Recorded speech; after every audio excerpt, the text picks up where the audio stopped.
We're live. Well, good day, good morning, good afternoon, a very good evening to everyone. I tip my hat to you in this season of peace and light for our second annual holiday poetry open house to celebrate the end of our second season of Cultivating Voices live poetry. And what a year it has been.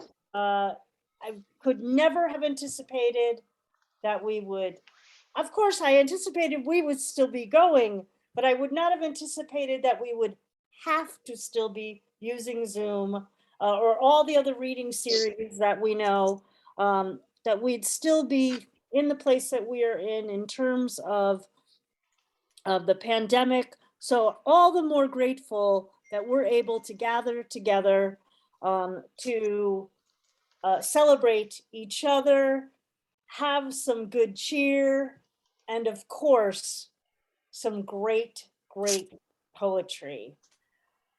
We've got a very, very festive crowd that continues to gather in the Zoom room here, our poetry studio. And hello to those of you who may be watching us from Facebook. I am so grateful to my special guests our featured guests who are joining us in the first hour. And of course, we will head to the open mic for the second hour with folks whose names were literally picked out of Santa's hat for today's reading. And we'll have a couple gift giveaways as well. Just a little bit, because we have so many readers for today. I want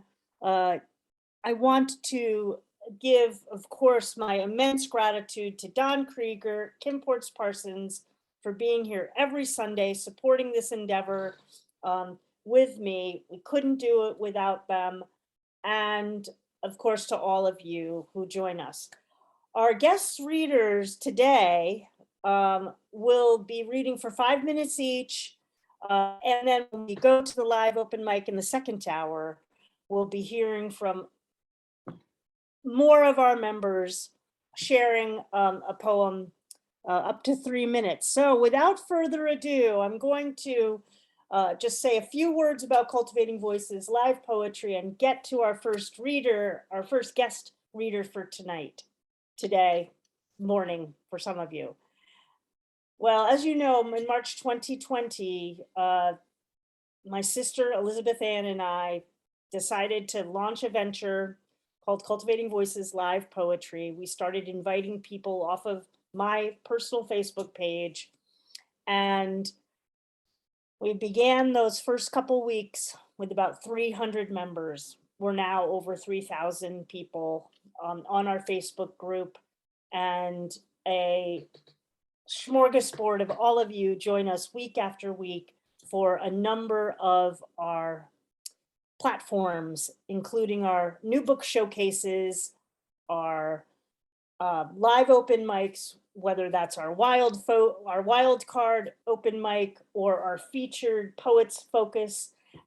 And of course, we also have many special events. I hope you've enjoyed the postings that I've been sharing with all of you. I haven't even been able to get through the year's retrospective because I'm trying to name every single person who's read with us this year.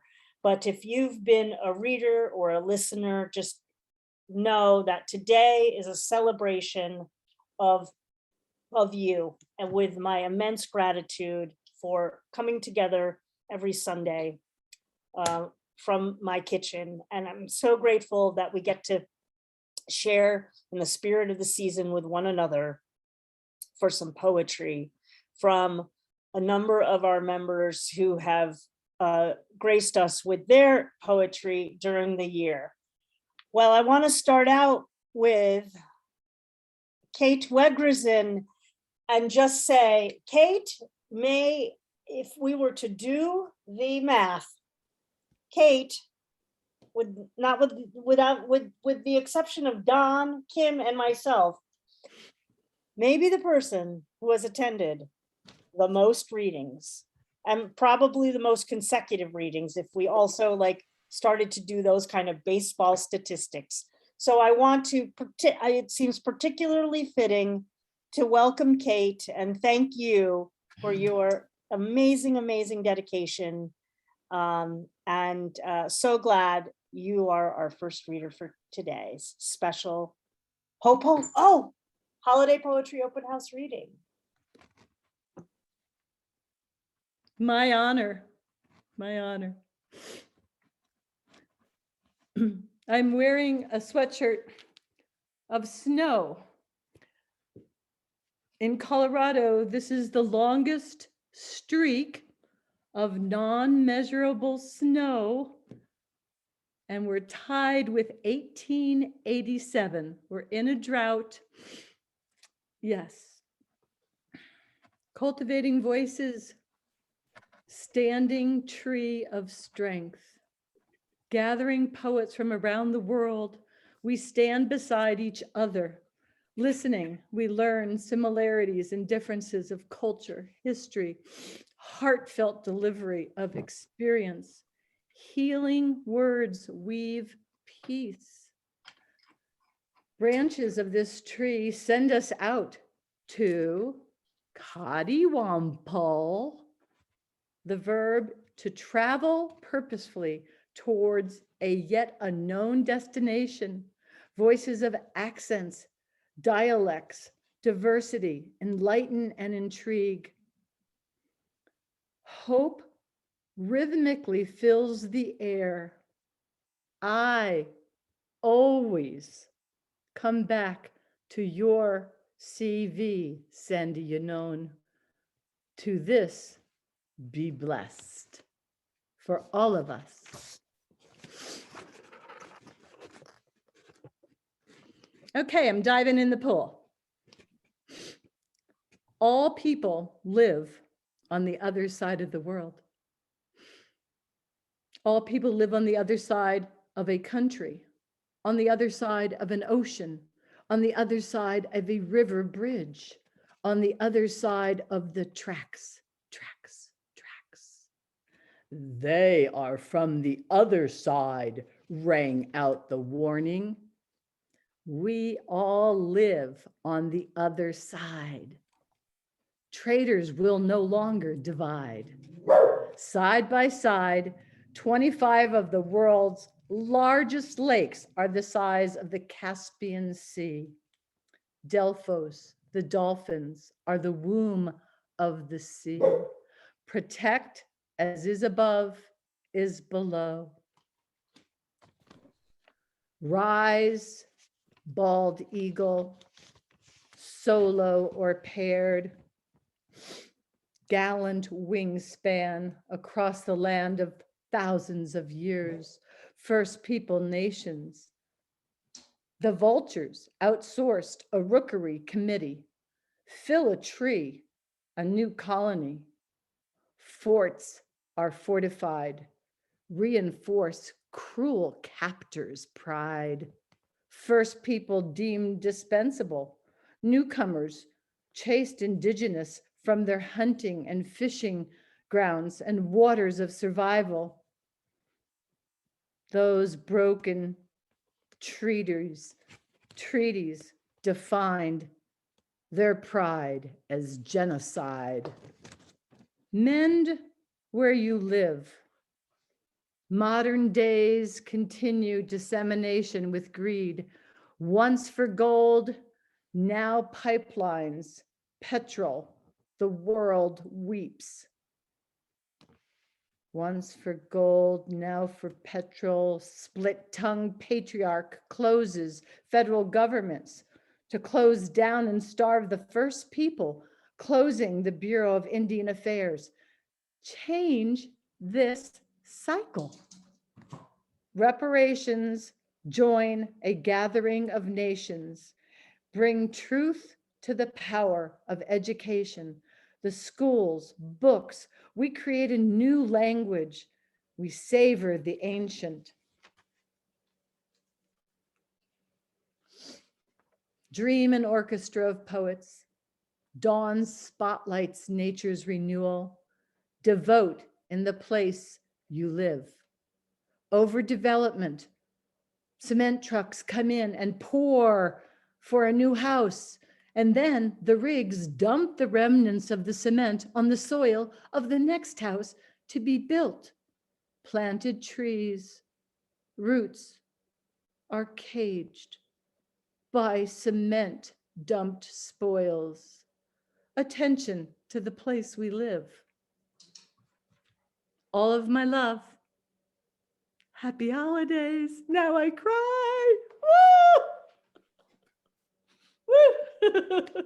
We can always count on a good cry from you, Cáit Wegrzyn. Thank you for starting us off for our holiday poetry open house. I'm going to try to keep my comments to a minimum because we need to get through the so many readers we have for today. I am so excited and humbled and full of the warm feelings in my velveteen shirt, my red velveteen, the warmth of my velveteen shirt here to welcome Fergus Hogan, who's just as you all know, we've been enjoying Fergus's poetry from the very early weeks of Cultivating Voices, live poetry, and so many memorable readings. I'll just mention for this year a reminder of the contributions on World Poetry Day in March. You saw the retrospective. Thank you, Fergus, my dear brother, for being with us tonight. Sláinte. Sandy, Gormila Magat, August, Nolik Honaidiv. Happy Christmas, everyone. And I'd love to spend the next 5 minutes just saying happy Christmas to all my old and new friends in Cultivating Voices. Thank you, Sandy. Thank you, Kim, Don, and Elizabeth for bringing this family together and holding us safe for so long. So we've got a full moon here in Ireland again. We've done this before under a full moon. We've a full moon, we've a winter solstice. We're moving from the dark back into the light together, friends. And it's also coming into Christmas. So for those reasons, I might read a summertime poem to begin with, called Meadowsweet. And for the good hippies in the room, they'll know that meadowsweet is the Irish herb. It's like a spell song for fertility and love and whatever might ail you. Meadowsweet. Queen of the meadow, by rivers and streams, you make this world more sensuous just by your being. Now when I dream of you. I see you standing on the other side of the lake, waving from a meadow of wildflowers, as if it were yesterday. And we were still so young, cloud watching with bees and butterflies. As if there was nothing for us to worry about. As if all we would always do would always be all right, as if, and yet you fill me with your hope, catching the sunlight in your hair, drawing it down into the day, painting your magic on this earth with your tender brush strokes. In creamy whites and dusty golden yellow sunbursts. Your perfume hangs upon the air. Light as a summer breeze, you take my breath away, and here at this evening's edge, I sit by the shoreline and pray. I ask the goddess of this land if I may sweeten morning tea for you with scented flowers. Gently braid capsules and stamens through your hair. Before you sleep, place this posy of meadowsweet underneath your pillow, and all of my dreams in your hands for your keeping.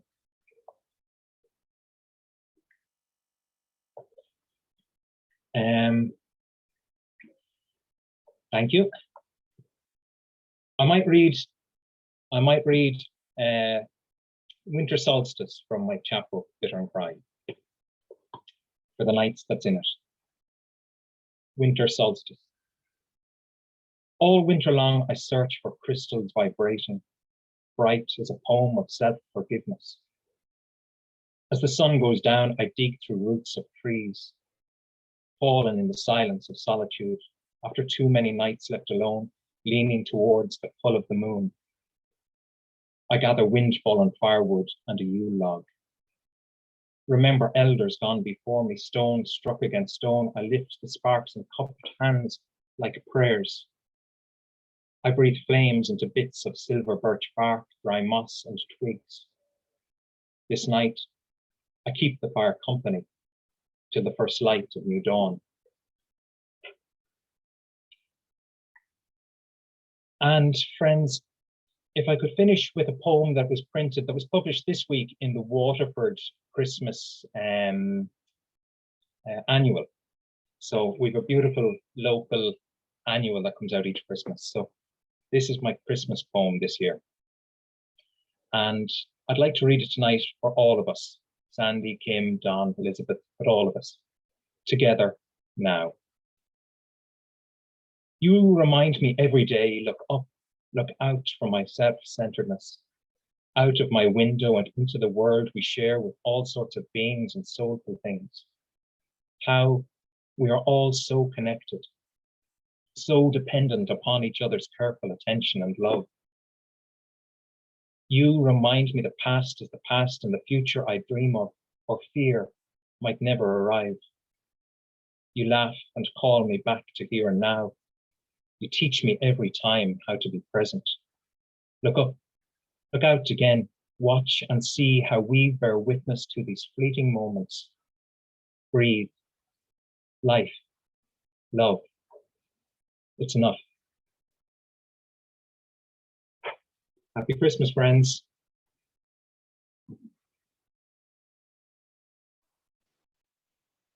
Fergus Hogan, the folks of Waterford, fortunate to have the connection with your poetry, and of course for us to be able to connect with that very same poem that they received, like on their doorsteps, in their papers. What a gift. Thank you. I send you all the blessings of the season. Very grateful. Well, we go to the early morning in New Zealand to welcome with so much gratitude to be able to hear some poetry from our dear Rachel Gomez. And you heard Rachel a number of times this year, and it's always a great joy to be able to be in your company. Thank you. Kia ora, Sandy. Thank you so much for having me. Merry Christmas, one and all. Sandy, Kim Ports Parsons, Elizabeth Ann, John Krieger, all you beautiful, beautiful poets. It's just wonderful to be here. I'm going to start with a quote that I keep next to my desk, Tom Stoppard. I shall have poetry in my life and adventure and love, love, love, love above all. I'm going to read a poem that I actually wrote this weekend past for my husband. It was his birthday, and it goes on the theme of what we all want and desire, to love ourselves and love one another, and poetry just makes it all better. So it's called You Make Me Feel. A concrete path is blasted from close range, the slippery lament of several seasons vanishing with each clean sweep. Tiny insects straining against displacement, casualties of a Sunday tsunami on a quiet suburban street. As you toil, your velvety brows furrow an occasional inevitable meeting, like neighbors briefly conversing over a fence in contemplation of a maddening world. That beloved cat with her honky-tonk stride drops and rolls to worship the sun empress, a belly full of offerings, her amber polished eyes blink contentment like an overzealous traffic light. Inside, I read the newspaper, sifting the world headlines.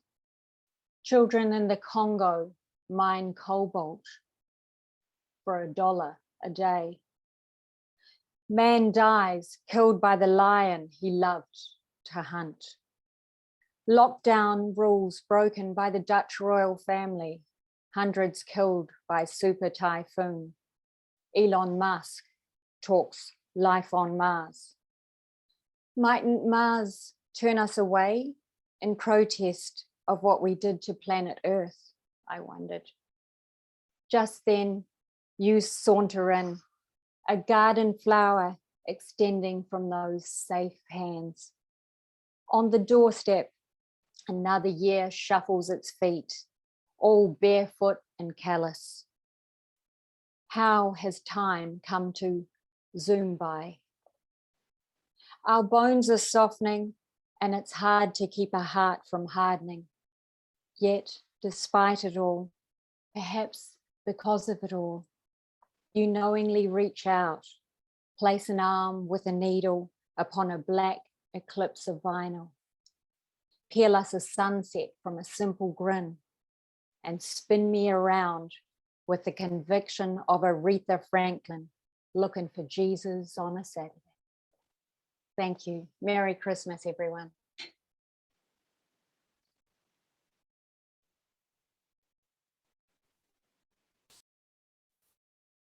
Thank you, Rachel. Again, I remember the very first time you reached out to me over direct messages to see if we could connect and get you on the program in the very early weeks. And it's been quite a journey, and I'm so grateful to be able to celebrate this second year with you. And of course, all our friends here joining us live in Zoom and on Facebook. I'm trying to send out little hellos to each one of you. It's really humbling to see all your faces and names here, and to think about all the poems that you've shared. Well, another poet who's been with us from the early beginnings, and I was able to post Mari Maxwell's reading when we were reading, going live to Facebook individually. There's not many of you. Fergus can say that, and can say there's a number of you here that can say that you went through that process, and Mari was one of them. And I'm so thrilled to have you, our dear Mari, join us tonight to share some poems. Thank you. I think I'm going to be the one to cry too now, Cáit. That's so beautiful, Sandy. Thank you, and thanks for having me, and thanks for all you've done to bring so much joy into all our lives during these really wild times.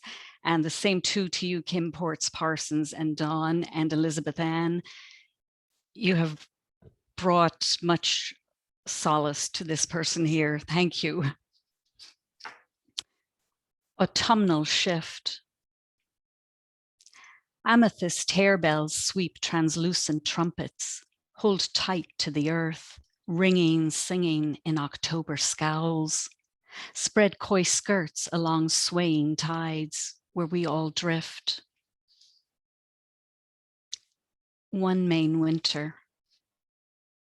Take 114 north to Sebago just after a first snowfall, where virginal paths and windows eavesdrop on the hushed turn of the wheels. Uphill, all is a winter canopy, ghost-like spindles unspool on fresh fallen clouds. Arctic lace in early afternoon light, a rainbow kaleidoscope. And if it's clear, still light, you may spy the white mountain trail, where once the old man of the mountain called home, near a place we once called home. Rem. She dreams in limestone coils, fetal curls, in egg box pitting, slides through haystone, silica and fossil to roam along the lake bed. Seal-like, she propels through bamboo, catches a golden slice of wild iris, head splayed in the sun, welcoming every filling thrust of sunlight to stamen where nothing binds.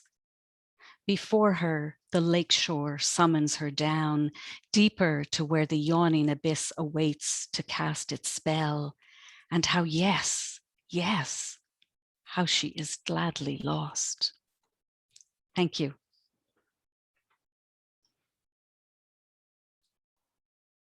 Mari, if I didn't know better, I would say you were sitting right here in my kitchen with you. You are clear as a bell, your poetry, a beacon for all of us this evening, morning, afternoon, wherever we're listening from. Thank you. Thank you.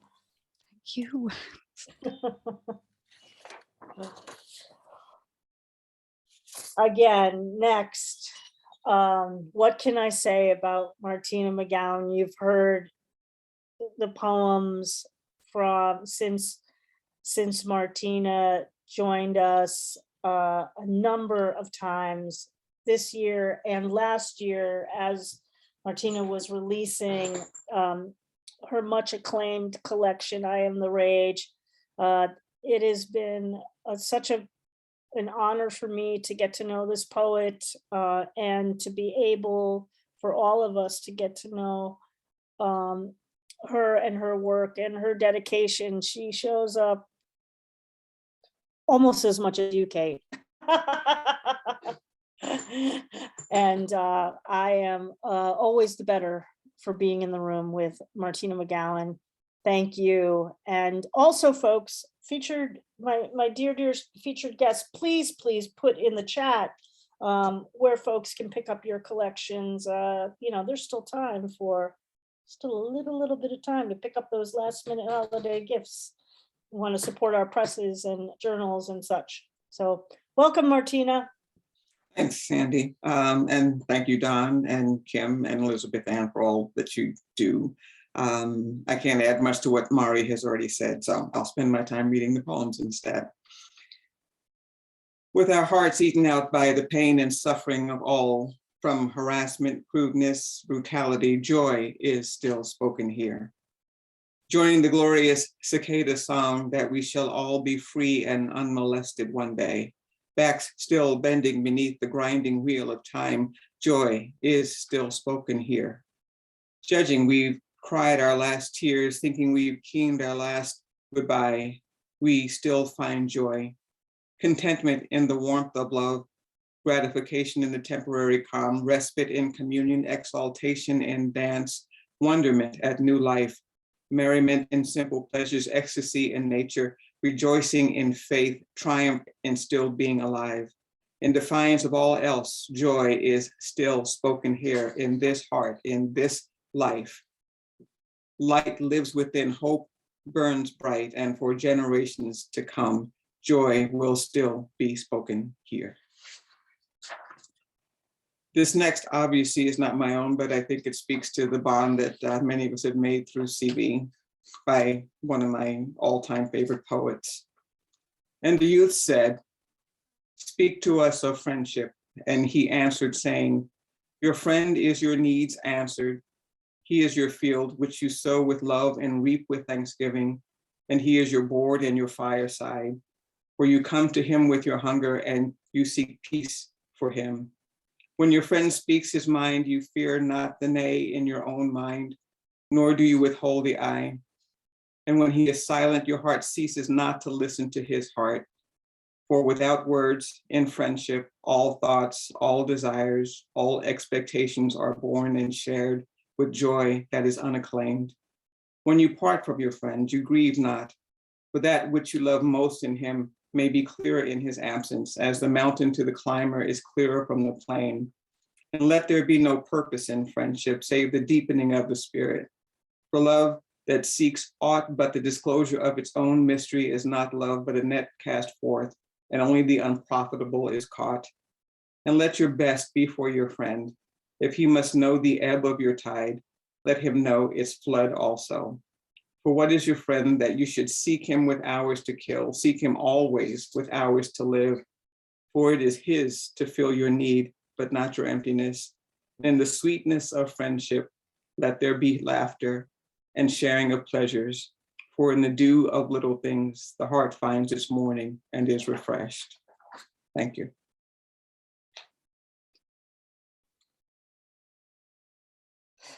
If we had time, I'd say all of us unmute and repeat. Joy is still spoken here amidst everything that we share. Joy is always still spoken here.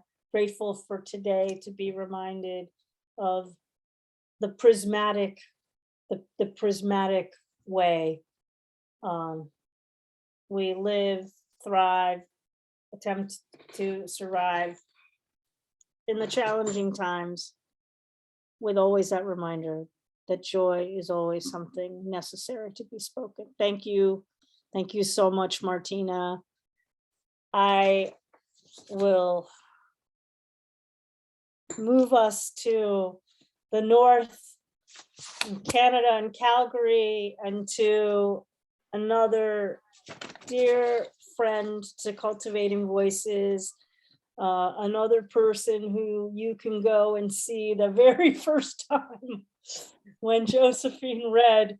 It's a sideways view, but, because you couldn't figure out how to tilt the camera. But that was the first of many, many, many, many gifts that you brought to us at Cultivating Voices. Happy holidays. Thank you for being with us. Thank you. And I owe you all a huge debt of gratitude for creating this space for poetry and community. It's lovely to be here, and it's such an honor to be asked to share my poems. I'm going to read new poems, and I'm going to start with an ode to September. We're on the cusp of the winter solstice, and the prompt was to personify September. I'm reading from my computer screen. September, September, would you help us remember when your soft mossy hair turns to gray? How the songbird awoke us, the warm breeze bespoke us, and we played in the garden all day. September, September, when the flames turn to ember and the wind blows chilly and gray, will we think of the lilies, the peonies so frilly, bumbles and dragons astray? September, September, you've lost all your splendor, your leaves now strewn and display. We'll pull on our jackets, our felt hats and long boots, and dream this long winter away. My second piece is called Winter Reverie.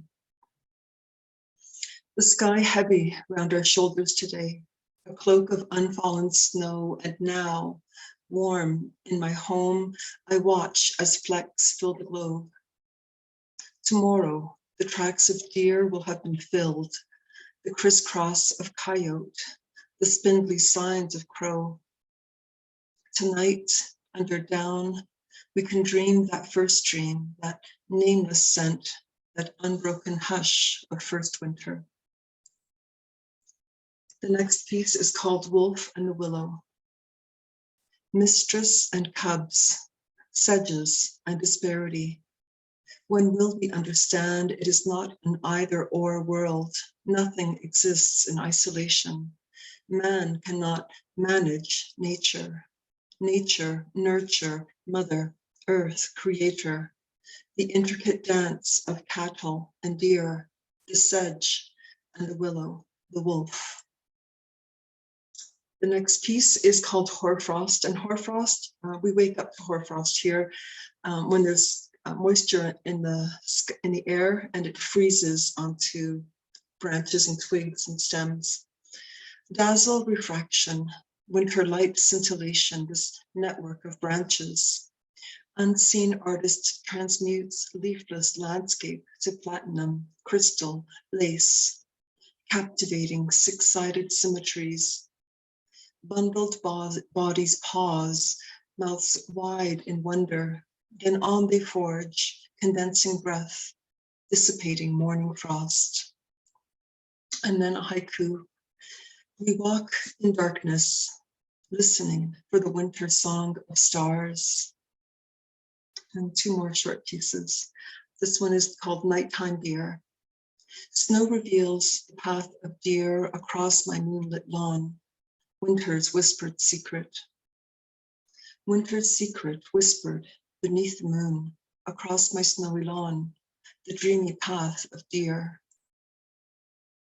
And my final piece, I've been working on this one for a long time, and I think I've got it finished. I'm not quite sure.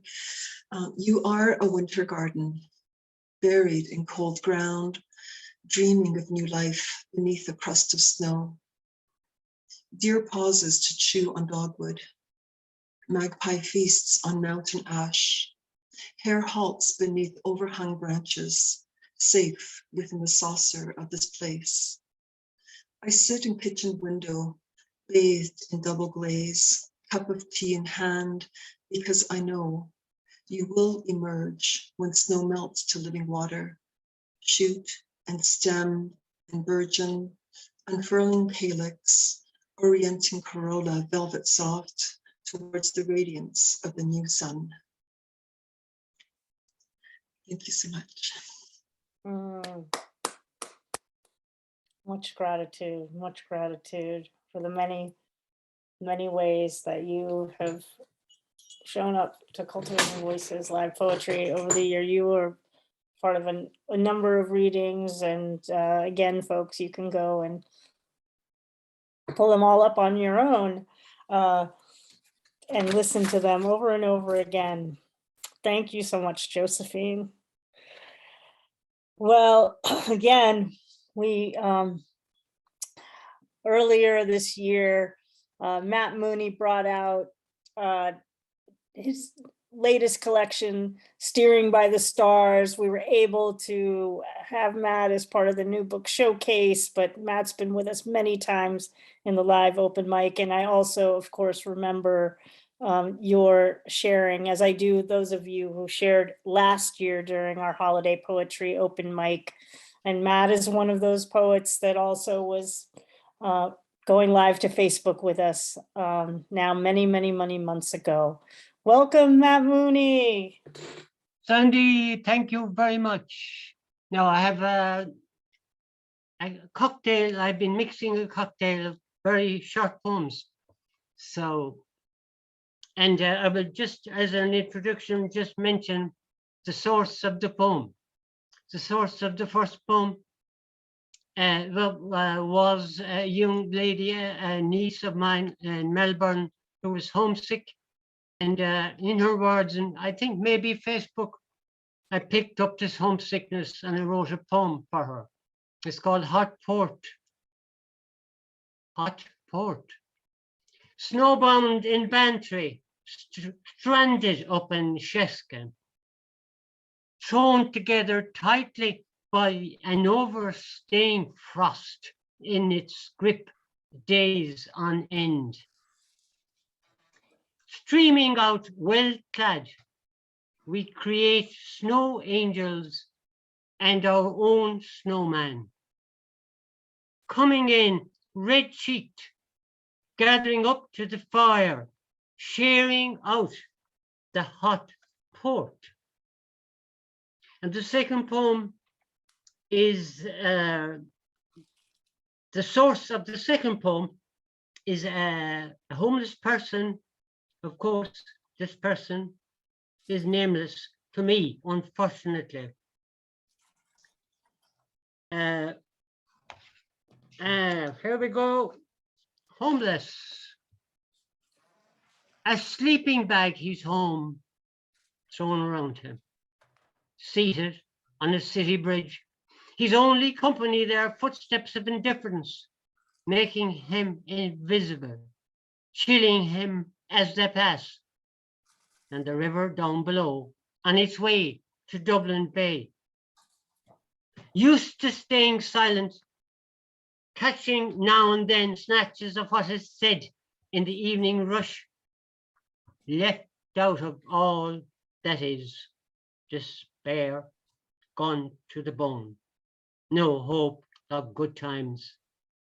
His hand holding out the hard to fill paper cup, and I drop in a coin to hear the echo of it, sounding a happier note in the hollow of his heart. And the third short poem is called The Fiddler, and his name was Ned Casey from Brosna, County Kerry. The Fiddler. Ned set out from Brosna, and Breda drove their car, coming by Parsons Cross to nights in John B.'s bar. He'd settle in the middle, the night music to begin. He'd be tuning the fiddle, more Cultivating joining in. He played sweet and low, all in musical confessions, lovely polkas they'd know in sleeve bluegrass sessions. A farmer and a showman who'd sing brass in the town. He was a jolly ploughman who shared his joy around.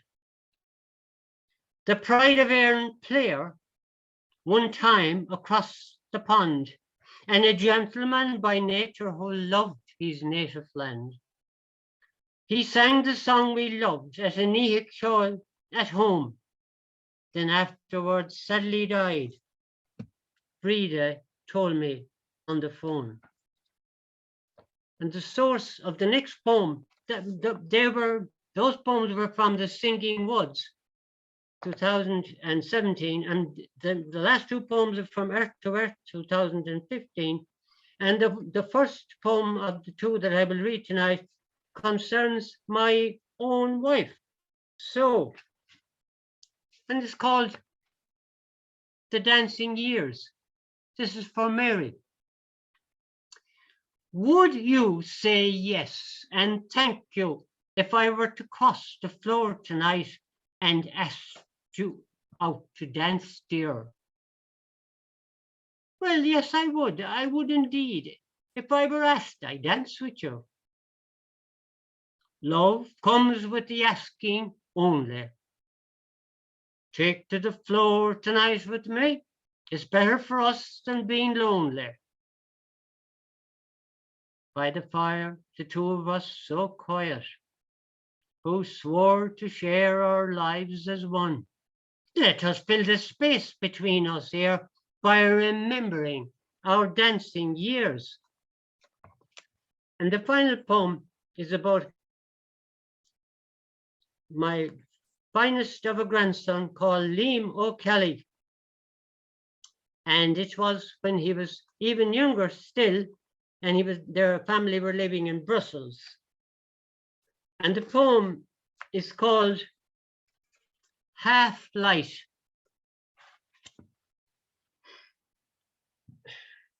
Soft orange glow of lamplights outside in the quiet city street.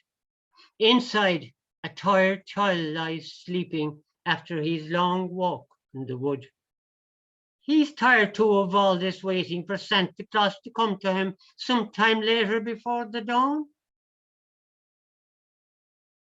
Angel lights and bells are strung along the low white lacy curtain. Someone passing by the window, hurrying home on Christmas Eve. Here inside, the half light is serene. The trees outside are standing by in this sacred vigil here in Brussels for the morn that Christ was born. Thank you very much.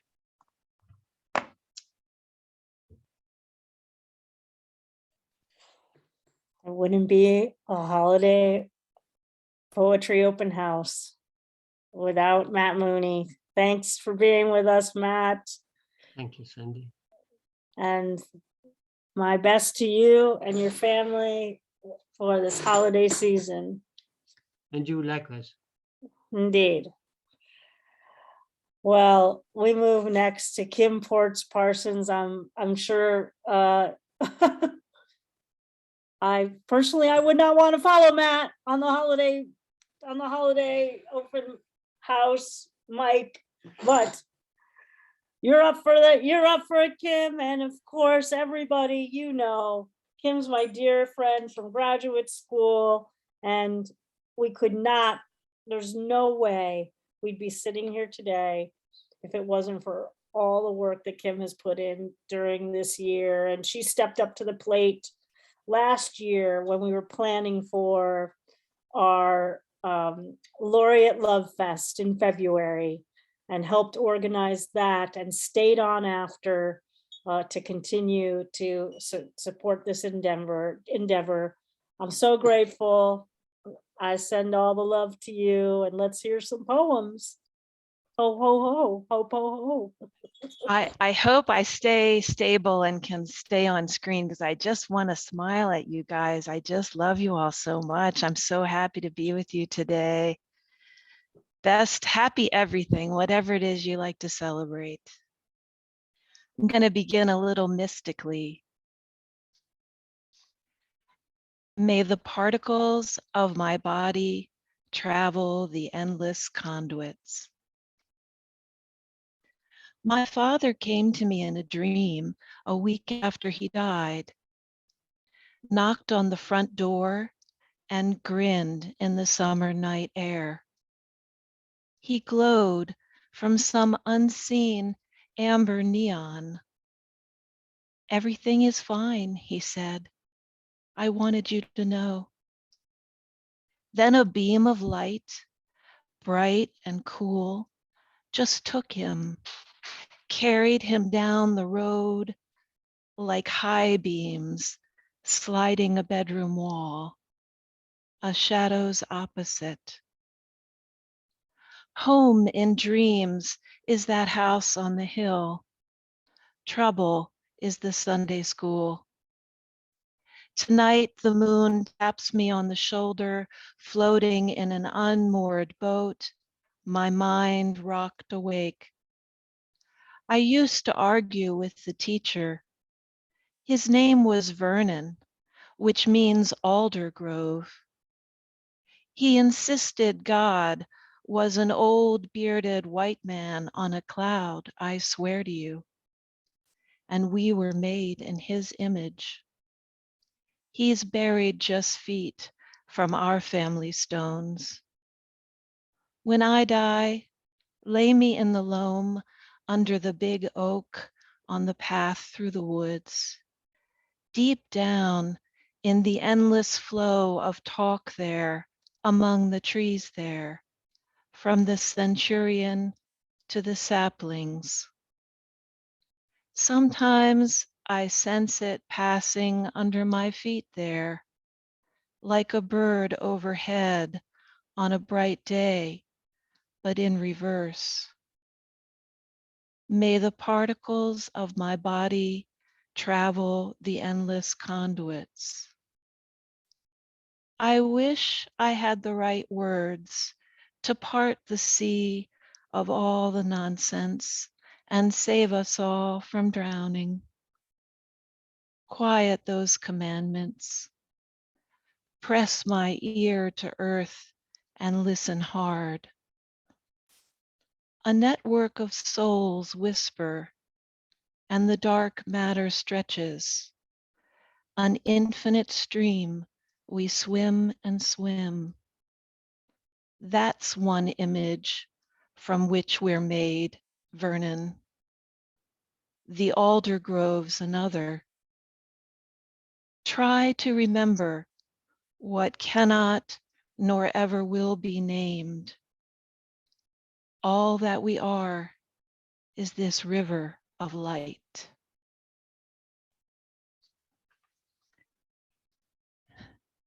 And I'm going to read a second poem, which in the season of giving and sharing joy is a poem I wrote as a gift to my husband, Doug. I want to ride through this life for Doug. And it's just about how sometimes joy comes suddenly and sweeps us up. And it's momentary, but it's grand. I want to ride through this life. I want to ride through this life like a child standing on the hump of an old sedan, leaning over the front bench seat, not knowing what's beyond, but full of eager anticipation, gleaming windshield of possibility, sun breaking through greening trees. You drive, beloved. I know you'll go gently, assuring it's not too far or too long or too hard, that wonderful things are waiting.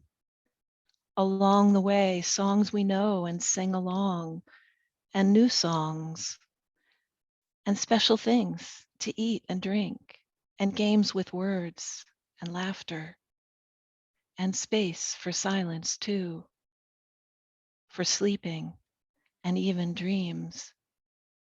You'll go just fast enough that if I jump, you'll go just fast enough on a country lane, mountains in the blue distance, that if I jump as we climb a cresting hill, and if I catch the moment just right, my jump will become weightlessness, a suspension, a floating in joy, a kind of flying, a hawk testing its wings on its first miraculous glide.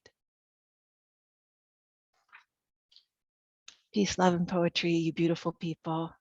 Thank you for letting me be part of it today, Sandy.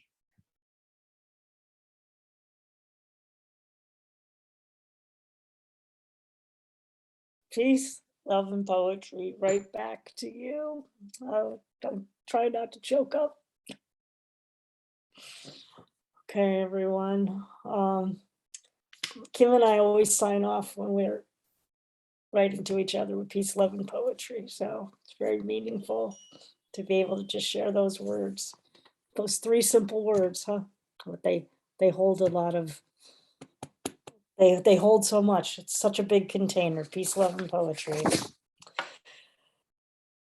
Well, my friends, the state of New Mexico has been so kind to Cultivating Voices live poetry. There's so many of you. I know Josephine is snapping. There's so many of you in the room. So many of our dear friends from New Mexico here today with us, and we're going to get to hear from a person who lifts our spirits all the time on Cultivating Voices live poetry, and that is just the beautiful voice and being of Teresa Gallion. Thank you for joining us from on the road. I know you're not in New Mexico. That is so true. I am feeling truly blessed that I was included today. So I definitely had to find a place where I could speak to you all from somewhere in the desert. Even though my home base is New Mexico, I'm not at home right now. I'm on the open road doing my thing of expressing my reflections and gratitude for being. And so I want to read 3 short poems for you that I feel reflect that, because that is a part of me. But I also want to say a special thank you and shout out of peace, joy, and love to the whole CVL community. What a blessing to be a part of this community and to be able to hear so many of you, not just across the United States, but across the pond. What a blessing. The first poem is called Mountain Meadow. I walk with Rumi in a mountain meadow, whisper close to his ear, what is the lesson today? Let's go touch every flower singing in the meadow. I suppress the why on the tip of my tongue. The teacher walks ahead of me, gives each flower a gentle caress. I follow behind, touch flowers along the path. Caught in the ecstatic grandeur of color bending toward sunlight, I lose focus on the teacher sitting next to a bouquet of aster. As I trip over a rock, the teacher breaks my fall, puts his finger to his lips. The lesson today is about love. The next piece is called Ring, Fire Ring. I draw a circle around the fire ring with my fateful hiking pole and bow my head low before the sacred purple moon. Gratitude rushes through my veins. The swell of peace surrounds my heart. I am blessed with a spiritual moon. Forgiveness washes my bones clean. I glow before the night fire. My soul is awakened to listen. Distant memories linger as water ripples massage my ears with songs of peace, joy, and love. Solitude enfolds me like a warm blanket, sitting by the creek of reflection. My tears sing back the joy I feel from the water singing my name. And the last short piece is called We Must Walk. This is dedicated to all of you out there listening. We drink daily from the cup of life. The bitter and sweets caress our lips. Sometimes it is hard to swallow the contents because the burn is so great. We are passionately drawn to the flavors in that cup that teach hard lessons. An escape plan is not possible. Each challenge must be conquered to earn a wisdom note. We carry scars like notches on a gun belt to show the years of achievements. Hard tests continue to visit and do not soften until we learn to walk gently into the light. Thank you so much. Blessings.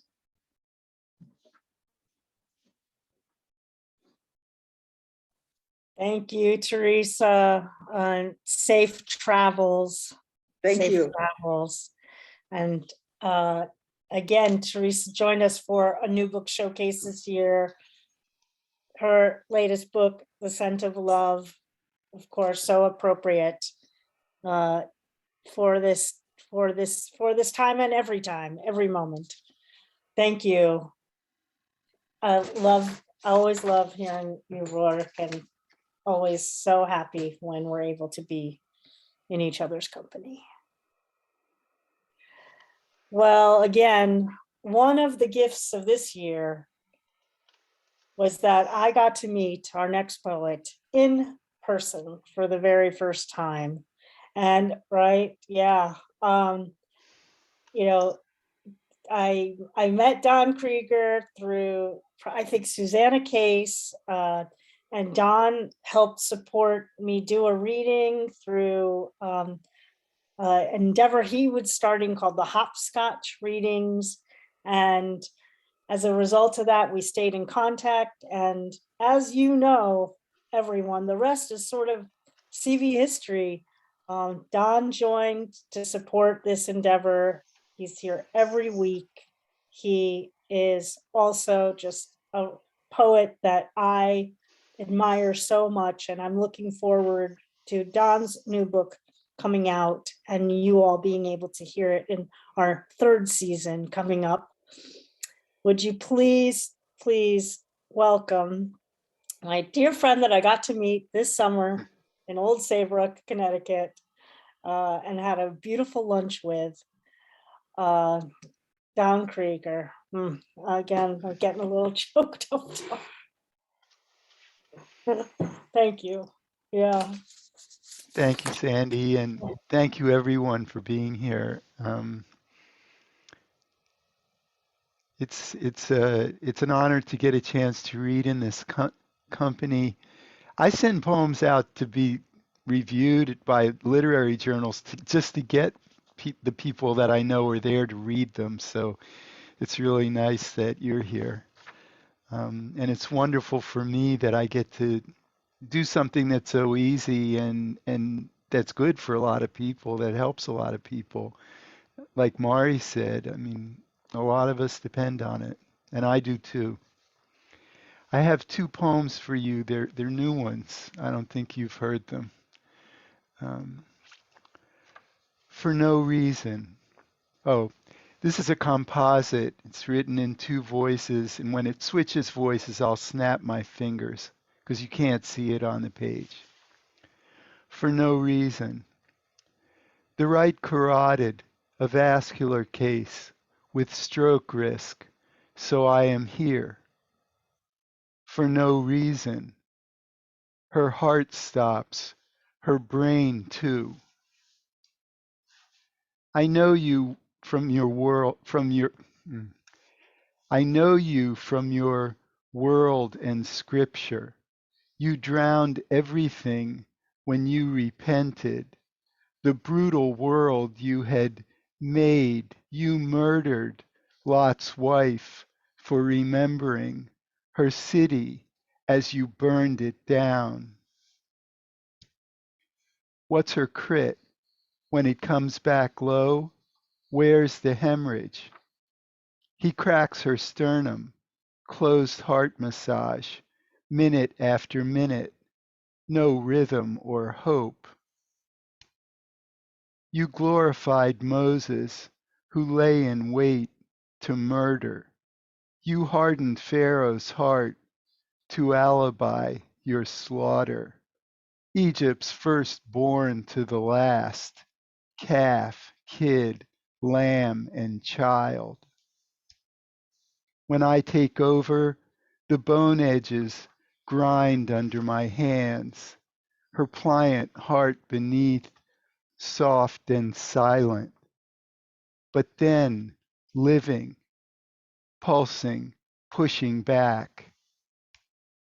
Time after time, you boasted, I do this so you know how mighty I am. Half her brain returned. They gave blood, placed a pacer and an assist pump, got her off the table alive, but no further. How can I find you, righteous and trustworthy, love you or even fear and obey you?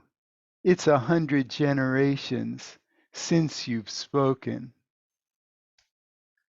Since then, that surgeon turned to cosmetics, varicose veins. I work with numbers. They don't push back or need reasons.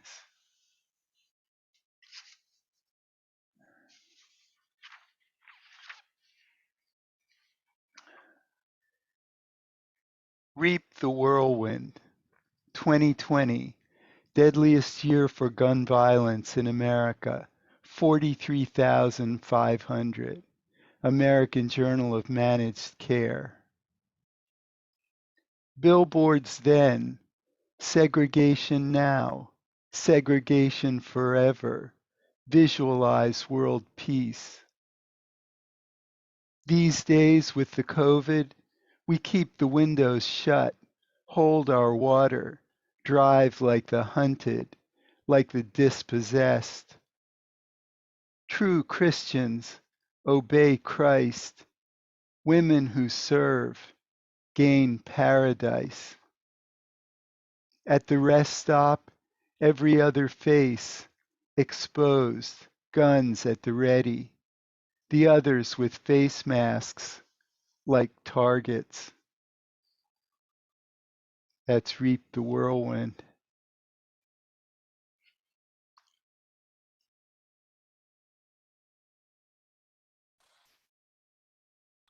Thank you, Don.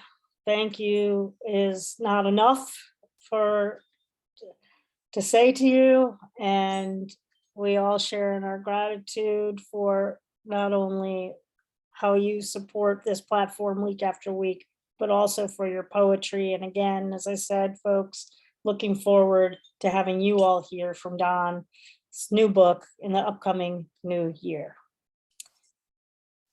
Well, as I mentioned, folks, the state of New Mexico has been very, very kind to us. And we got to meet in our Laureate Love Fest, poet who continued to offer poetry at so many of our special events.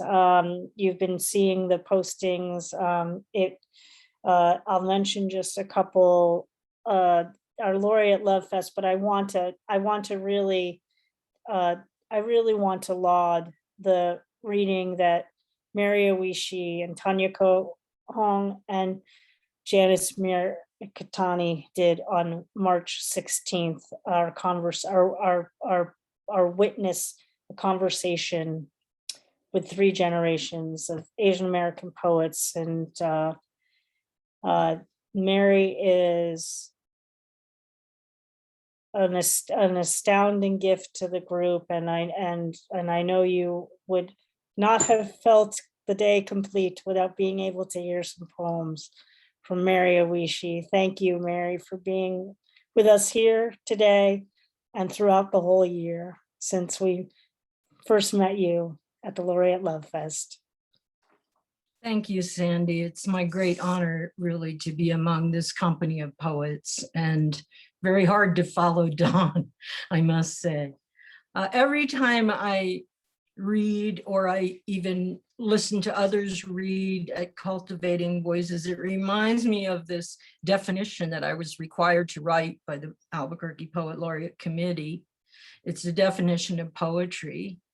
And I'll just read the first 2 sentences. Poetry is our human bond deeper than blood.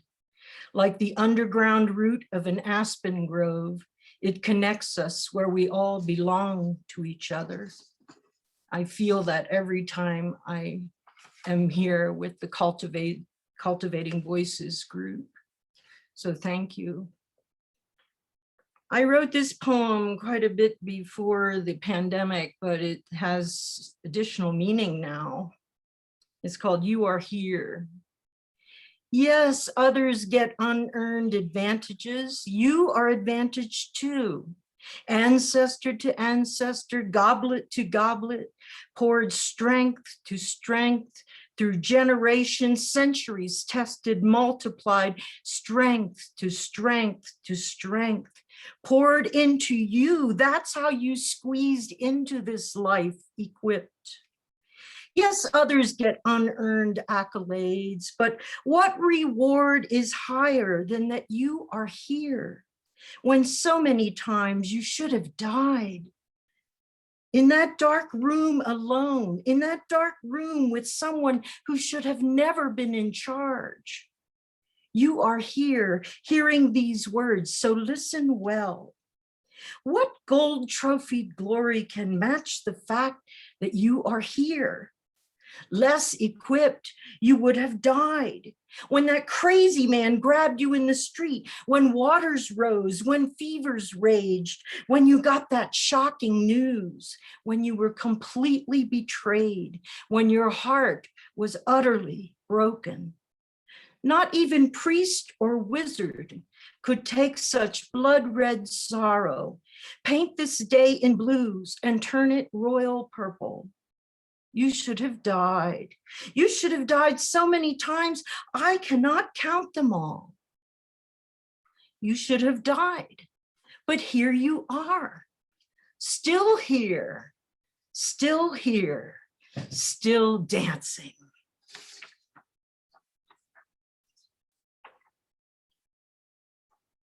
This poem I wrote especially for today, so I hope it works.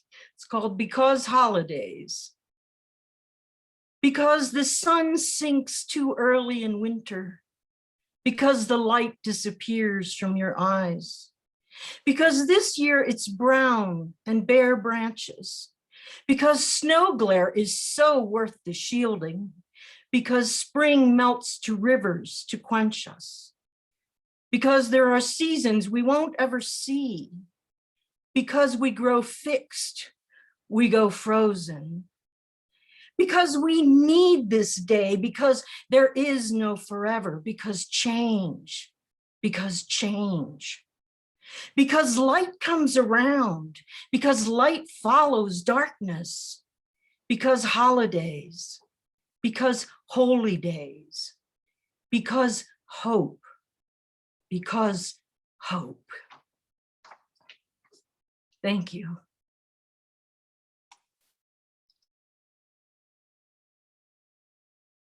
Oh. Whew. Because hope, because hope. Oh my gosh. I am very grateful always for a poem written for the occasion. They're not easy to do, and you brought it, Mary. You brought it, as you always do. Thank you, thank you. So appreciative. Oh my gosh. Remember today, because hope, because hope.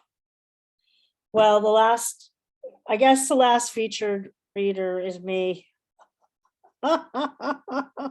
Before we switch over to the open mic, Kim put me on the list. Now I have to do it. Kim, okay. I'll read a couple poems for you all. And thank you, Cait, Fergus, I'm getting choked up, Rachel, Maury, Martina, Josephine, Matt, and Kim, and Teresa, Dawn, and Mary. Oh my gosh, what a first round for our poetry open house here, our holiday poetry open house. I knew it was going to be good today, and it's exceeded everything that I could have imagined, of course. So let me go and read a couple poems to share with you. The first I want to read because I'm going to read just two poems. The first I'd like to read is a poem that I was so fortunate to have published in Poetry Ireland Review 2 Decembers ago. It was Evan Boland's final issue as editor. And of course, as you all know, just 4 months later, she passed, and we continued to pay tribute to her. But this poem initially was written in honor of a poet that I had studied with and marveled at, Lucy Brock-Broido, and it's called Gratitude Workshop. And I thought it appropriate because I feel like every time we get together, every Sunday, I feel like I'm in a gratitude workshop with all of you. So here it is, Gratitude Workshop. Notebook number 12, 1991 for Lucy Brock-Broido. She said, poetry is about demons and to trust the interior of ice. I ruminate over all the advice we must endure in this world, a precarious stack of dishes at the edge of the sink, or a game of midnight freeze tag in a field of no moon. She said, don't apologize, don't explain. If 14 fish swim past, what does the 15th look like? The darkest hour of the recurring bruise. She said, court tension and risk. They don't exchange names. They don't even shake greasy hands. About doubt, it's terminal, more than a blessing. Forgiveness, is another night of testimony. How is it you remain unmarried? I told myself it was the mattress. I had a bed. I did not lie. I find fire delectable and can sleep. She said, be careful not to be too good. And so I pretend to fidget with some anger. In simplicity, the simple, let the day bear out its breakdown of horoscopes like coins that disappear into the glass face of a parking meter. All description must be revelation. I can forgive only the first gray hair.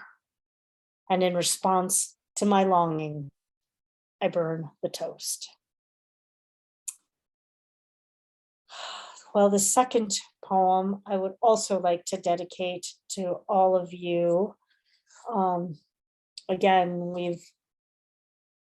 we've moved through the unimaginable by creating the imaginable through our poetry. And this is a poem that encourages each of us to keep moving forward. So this is my offering to you at the end of this year to thank you for this entire year, and may we move forward together into a new year with hope and resilience. And remember, if you care to, some of these words, if you're in a moment where you might need some support, and know that I'm behind you. This is called The Next Open Space. We think it's about our footing, planting the fleshy parts solid to ground, taking it one step at a time, whatever it is. I try to remember this as I comfort my sisters and brothers as they migrate to spaces that feel closed before reached. I have been there, outside in that dark that redefines dark without words, raising my feet or voice impossible.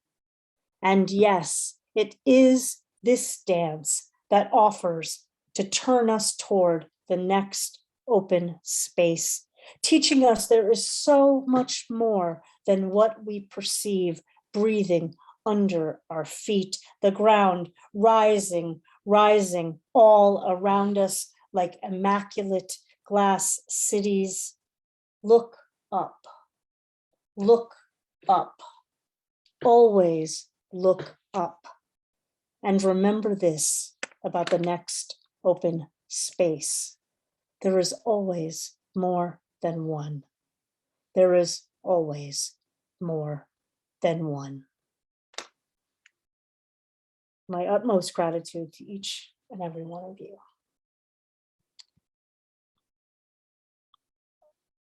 Thank you. That completes our first round of our featured guests. Thank you. And we're going to do our drawing. Hooray! Yeah. Can we do a drawing? Yeah, how about we do a drawing? How about we unmute first and give a round of applause to our featured guests. Yay! Being here at the Holiday Poetry Open House. We've got another hour of great poetry coming up.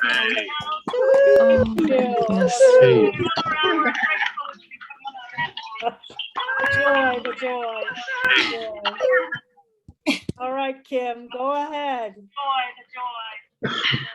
So this is Santa's hat filled with the names of all the folks who are listening during this first hour from Zoom. And we are going to give you a gift. Charlene Neely. We have a beautiful book to give you, Charlene, and after this is over, we'll be in touch for your mailing address. we have a very beautiful picture book version of Robert Frost stopping by woods on a snowy evening for you to enjoy and share with your loved ones. So we'll get that to you real soon. Congratulations, Charlene. Thank you, Kim. Thank you. All right, we go to our second hour with the folks that also whose names were pulled out of that very hat that you just pulled names out of to get our list for our live open mic.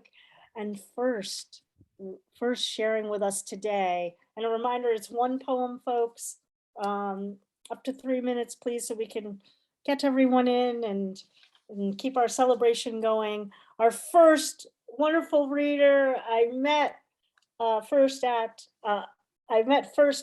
Headmistress Press's The Collectibles Reading Series, and I'm so glad that after that, Yeva Johnson became a member of Cultivating Voices Live Poetry, and it's happy holidays to you, and it's so great to have you join us tonight, or today, this afternoon. Thanks, Thank Yeva. you.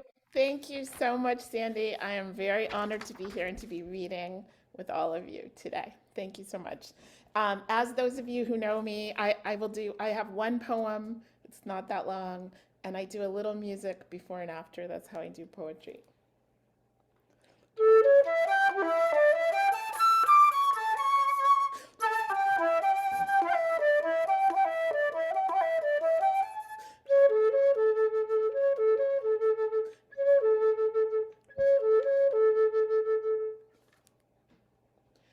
Solstice celebration, or 18 things I hear when people say happy holidays in December, after Dennis Smith's alternate names for Black boys.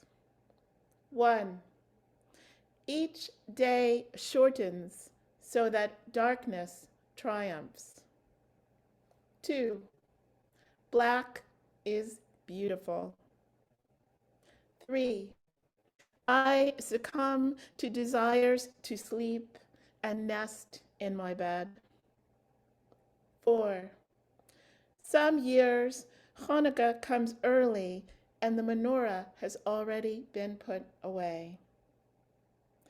5, the only resolution I keep sometimes is not to make one. 6, we burrow to stay warm in the dark. 7, global renewal, reset a year over 24 hours. 8, anticipate the day that Earth turns on a point. 9, endings and beginnings. 10, non-Christians hold down the workplace for a week. 11, people share smiles in the dark. 12, one more year without a father or mother. 13, celebrate both the dark and the light, the change from more of one to another. 14, Black gratitude. 15, count revolutions of moon and earth. 16, miracles of the longest night.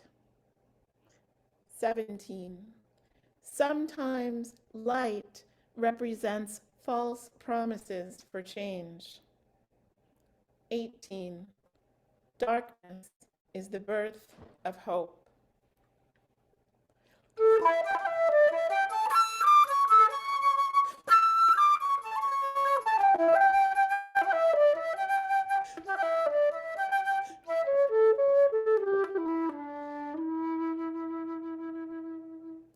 Thank you. Yeva Johnson, everyone. Wow. Darkness is the birth of hope. This is birth of hope. Thank you. Next, we get to hear a poem from Prathiba Castle, who joined us a number of times this year, and particularly for the in your new book showcase. And I'm glad to be celebrating with you today to get to hear a poem from you, Prathiba. Thank you. So delighted to be here. Thank you. This is a poem I wrote earlier in the summer. It's called Hug. My mother's heart was a lake, its frozen surface cracked when I was young, with insults hurled her way, and I hurled many, wounding like rocks, till her cool glaze became a starburst of splintered love. Even her delight in daffodils withered since the bunch of yellow bells she gave me on my 15th birthday, whose whole heads I bit off, mad at her for some imagined slight, and in an acid spritz of blame spat her way. And my mother murmuring to herself, sure the poor girl's tired, patted my arm, our only physical exchange, for we never hugged. Having learnt years later how an infant monkey languishes if deprived of its mother's touch, I subjected her to a lingering clinch.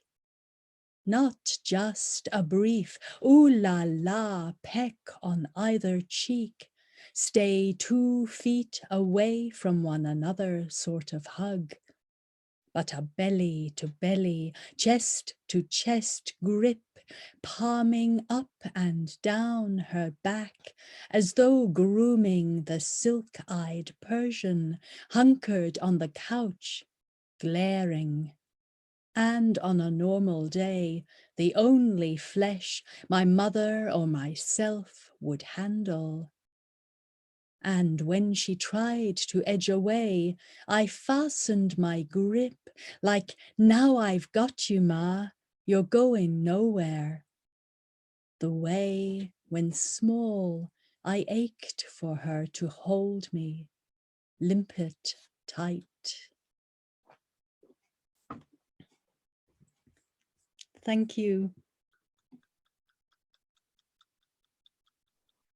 Beautiful poem. Thank you for joining us this your evening, and all my best to you and your family, and many hugs, many hugs.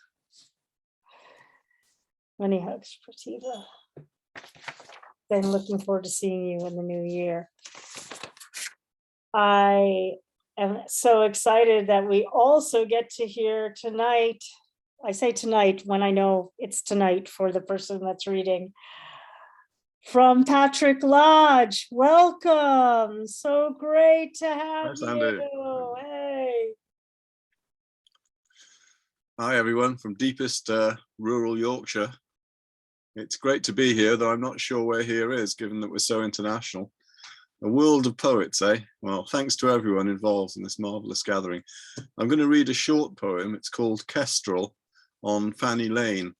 I found actually in lockdown and the like that I've developed much more of an interest in the small scale, the land around me. So this is Kestrel on Fanny Lane. A few explanations. Fanny Lane is an ancient single track path out of my village, which goes up to the higher fields in the west. I think it's on a ley line, but I don't know. And in the poem, I use the word cursus, which is a Neolithic processional route across a sacred landscape.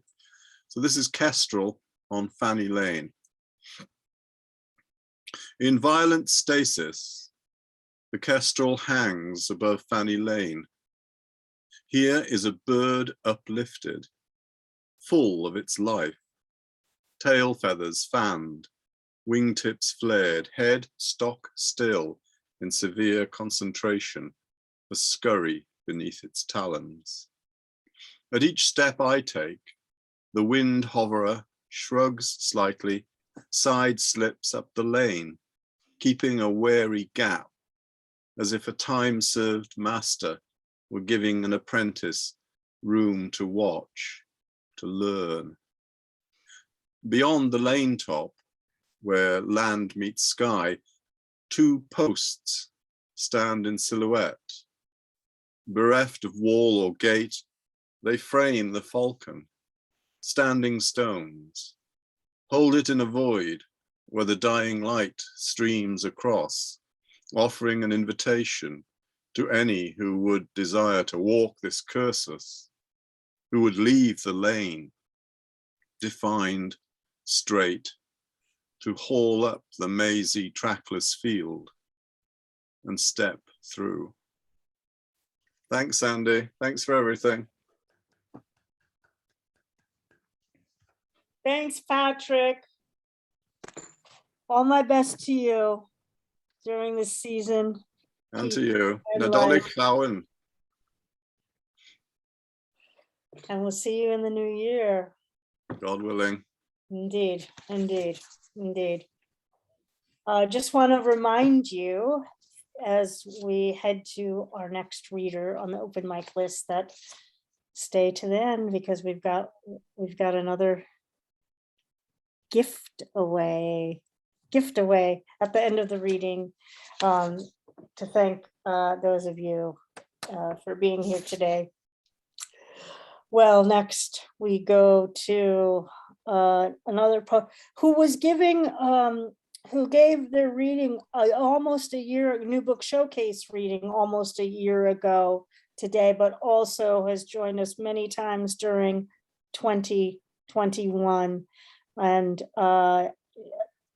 we've enjoyed every moment with Marcella Remund. Thanks, Marcella, for being here. I'm so happy to see you. And I know you've had quite a year.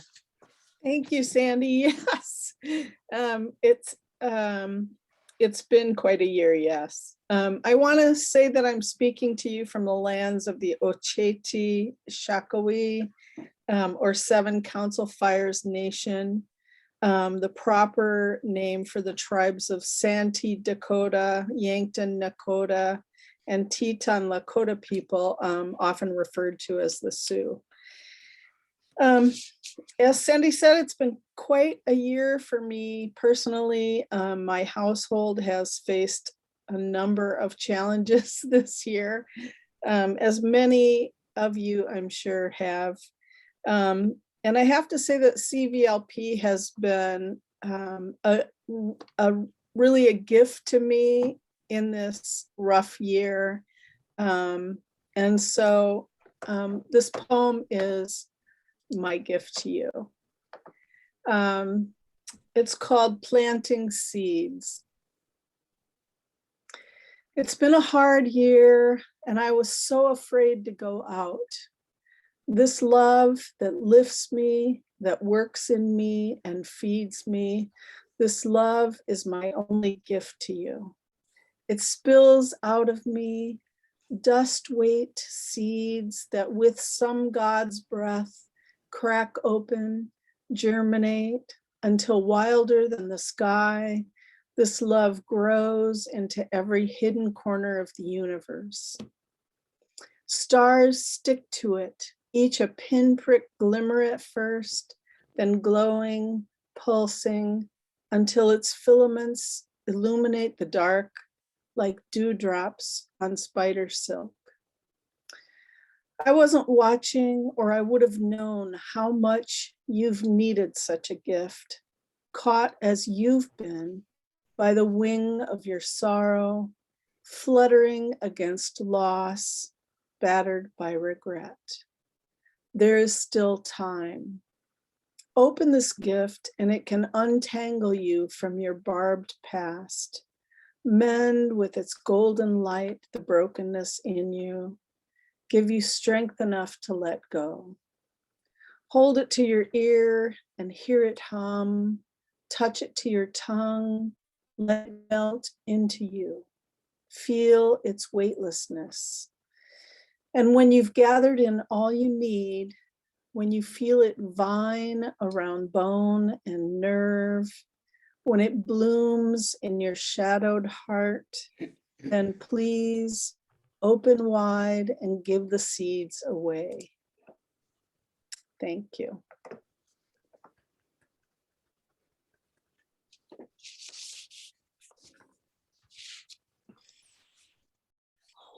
What a poem, what a reminder of how we need to continue to plant those seeds.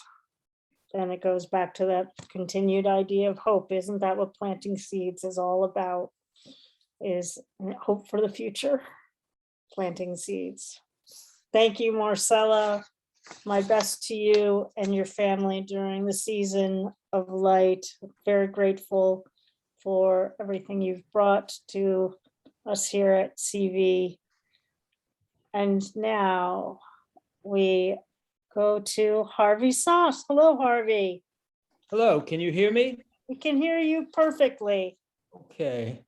Poem I have to you today, well, just by way of introduction, there are times when we don't pay enough attention to the objects we surround ourselves with, which may be self-contained worlds, a snow globe, for instance.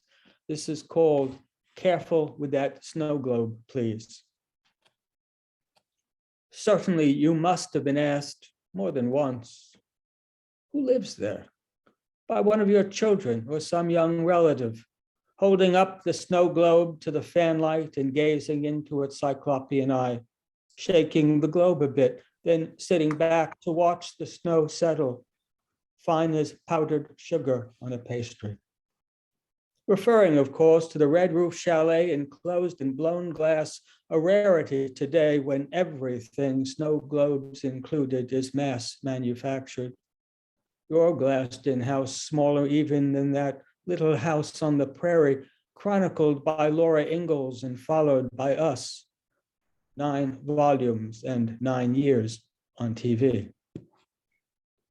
Truth is, the ceiling of your little house appears too low, its rooms too narrow to accommodate anything much larger than your imagination. Thumbelina couldn't have squeezed herself through those doors. Tinkerbell's wings, a tissue of wishful thinking, would have snagged and fallen off. And yet, when you stare at it long enough, entranced by imperfections in the glass, you can sense, if not exactly see, a protest of snowshoers glaring back at you, Inuit of the snow globe ecosystem, stamping muck-lucked feet, demanding an end to apocalyptic shaking. Could your tenants be those very schadenfreudians in blown glass bubbles, consequential thinkers are always cautioning not to throw stones? And whose face would they be throwing at if not yours, hugely peering down at them, ginormous, godlike figure stirring things up with the touch of a feather duster? Prophylactically, you instruct your Haitian cleaning woman to abjure as a hoodoo this sphere collecting dust on your desk, with its looky-loos looking out, it being your job to tend to it with a timely spritz of Windex, that these avatars of your imagining might more clearly view a world, yours and ours, not so snowbound as their world is. Thank you.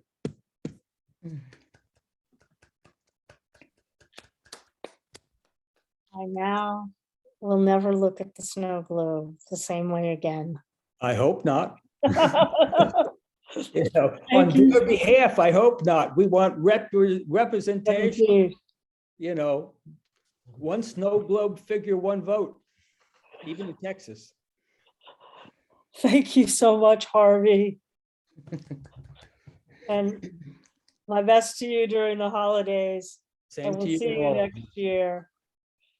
And come join us at Artful Dodgers Poetry at our mid-January reading. Check us out on Eventbrite. all on our CV page, everybody, and reminders to all of you to post your readings as well.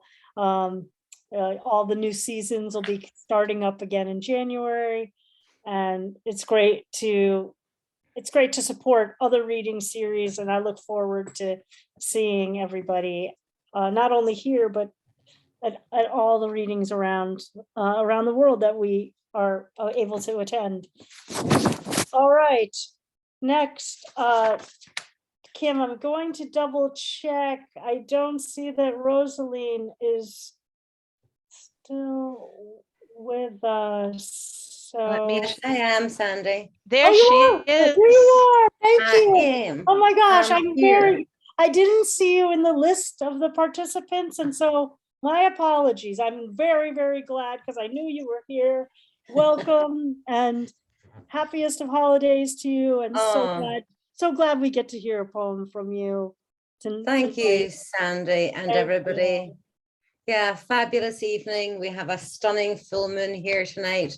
What a lovely way to spend time together.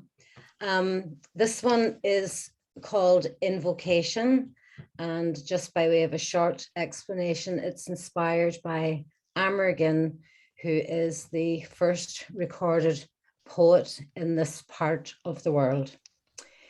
So, Invocation. Wind-thrown words and tune, ancient song of Amergin, I am breath of trees. Tides, storms, sea stacks rise, ravens' bright black feather falls. I am empty skies. I am crag's eagle, lake, stream, river, trough of wave, salmon in the pool. I am leaf's silence, melody of throat and beak, beat of hoof and heart. I am moonbow's arc. I am hairchild's open eye, taste of words on tongue. I am scent of gorse, purple heather, brown bog, moss, touch of silver sage. I am dew, maw, mist. Does ocean weep into stone?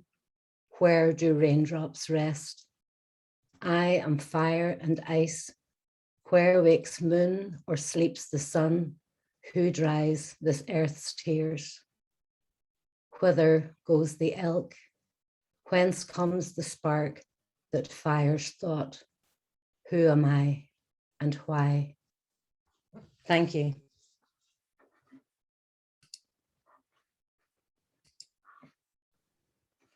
Thank you for the inspiration of Invocation, and what a joy to have you with us this evening. And I'm glad that my participant list was playing tricks on me, and that we got to hear a poem from Rosaline. Happy holidays. Beautiful.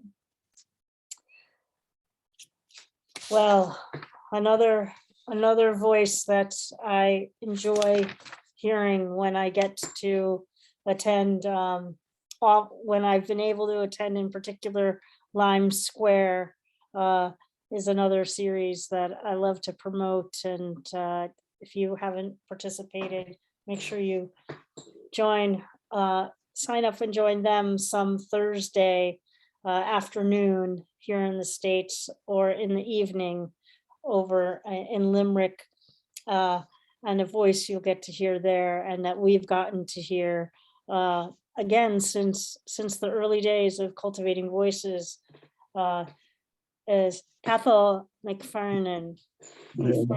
Hello, Cathal.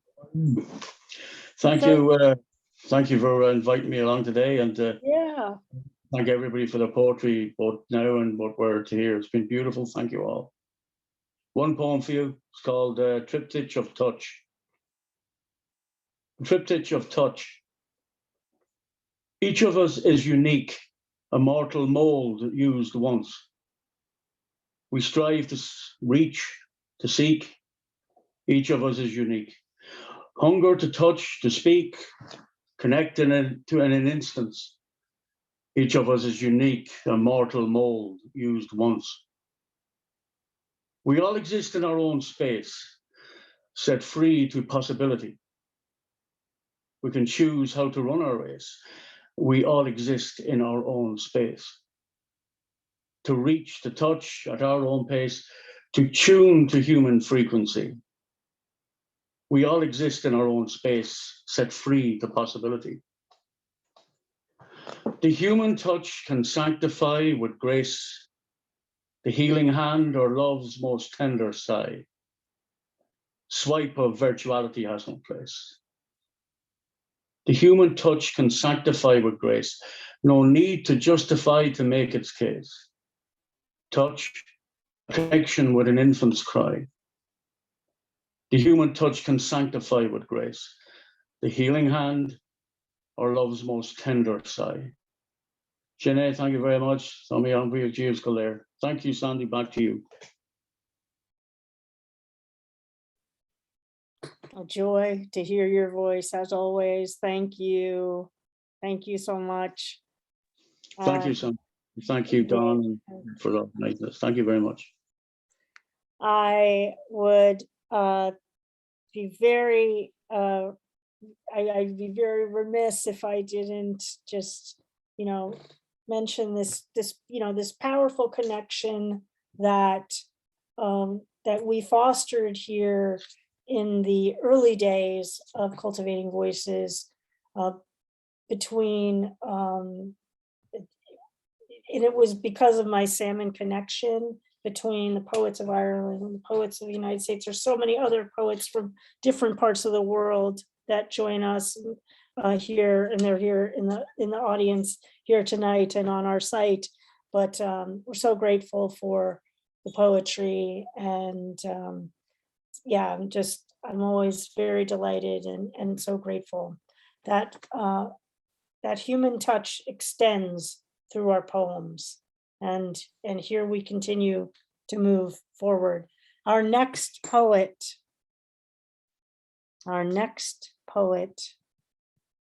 is Lesley Traynor. Hi, Lesley. Hi. I've kind of been hovering in the background for weeks, just absolutely loving the poetry. So it's a delight to read tonight. I have been spending months just being allowed to wander in spaces because I'm researching sense of belonging. So I've been wandering and writing, and I've been on the coast recently. So this is called Tideline. 1,000 butter lamps light dark spaces, at times nearer, times further. Souls in the liminal linger, caught on a spring tide at the space between what was, is, will be. A conversation between sky and water, pause on a heartbeat, fall before flight. You called me here, a last sigh, a promise kept between this tide and next. I don't think I knew you could settle a day, breathe me into night, raise the scent of wool, protective before the storm. Out there where you slip between the song of me and my longing for you. Thank you. Lesley, it's always a gift when someone reads with us for the first time at our holiday poetry open house. So I'm glad it was you today, and I look forward to more poetry in the new year. Thank you. Thank you. Thank you. Merry Christmas, everyone. Indeed. Well, we go to a friend of ours who's been joining us for many months now. Always glad to hear a poem from the Isaac Cohen.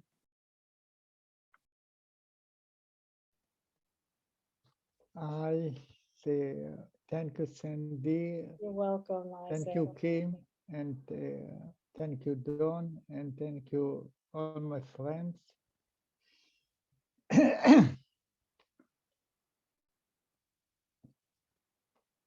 Isaac Cohen, the growth of love. The leaf flutter on your skin. The fruit rolls on your neck. The storm takes you to the mountain. Oh, where are you? When did I fly? Here you are, growth of love, spread until paradise. Amazing. And now one poem. It's when I was young, before 13 years old. Yes. The birth of the song, Isaac Cohen. Yes. Wait a minute. People reading poetry and women singing. She rebels at impure, no, it's impulse.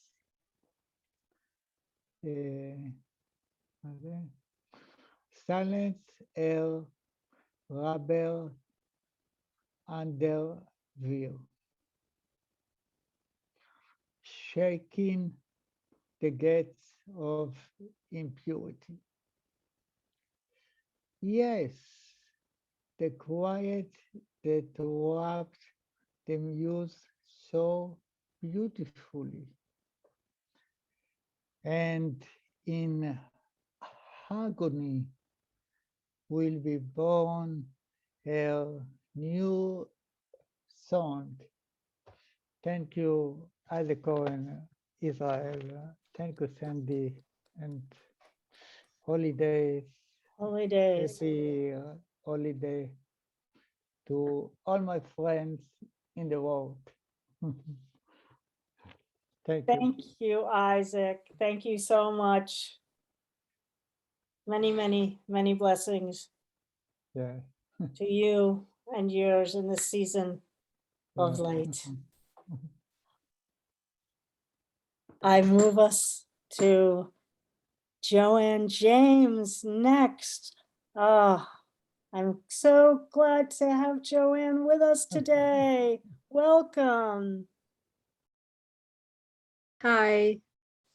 I've just loved this. I just see a theme of everybody with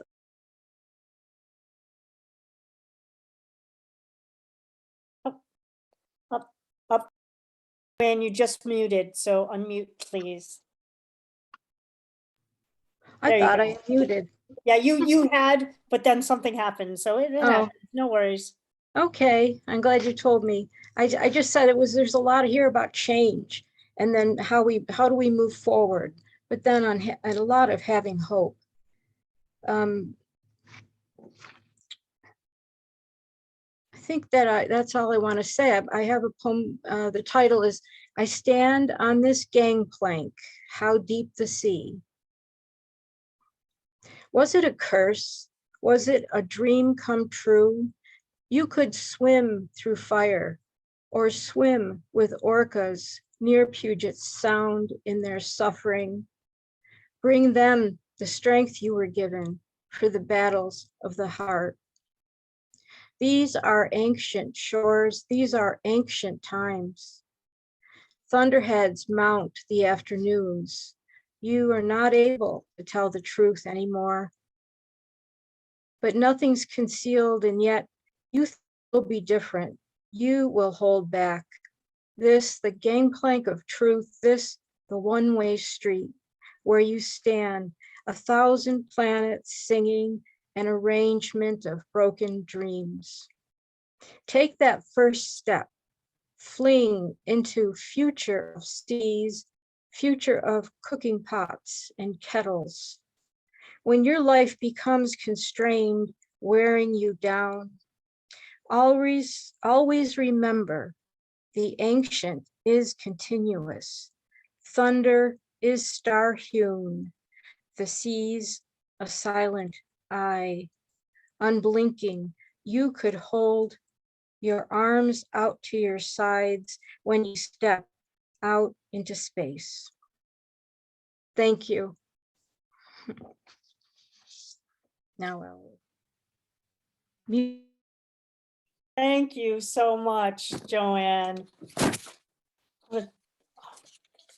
The title alone of that poem. Oh, and then the poem. Oh my gosh.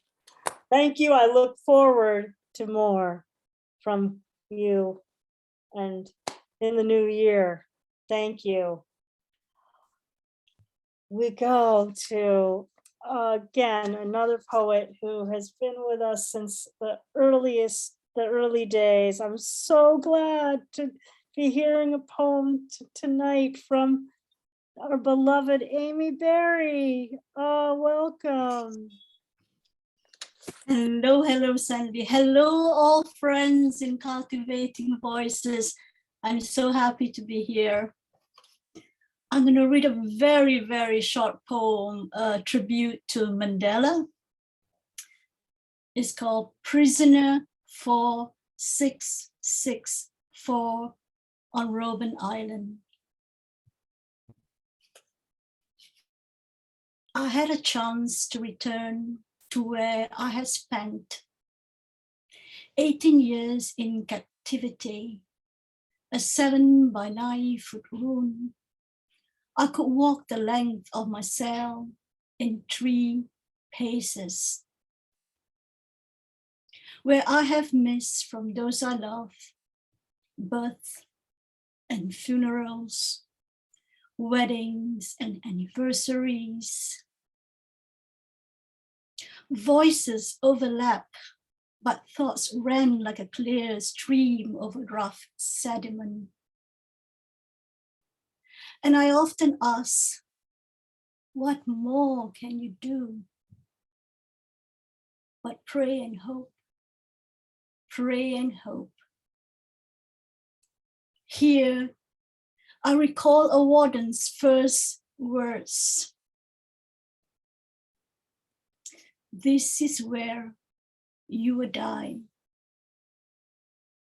Thank you, everyone.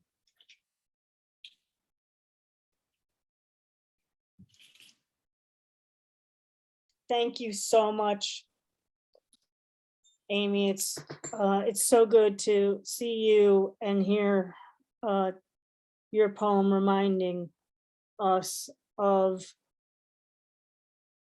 those who worked to inspire us to pray and hope and move forward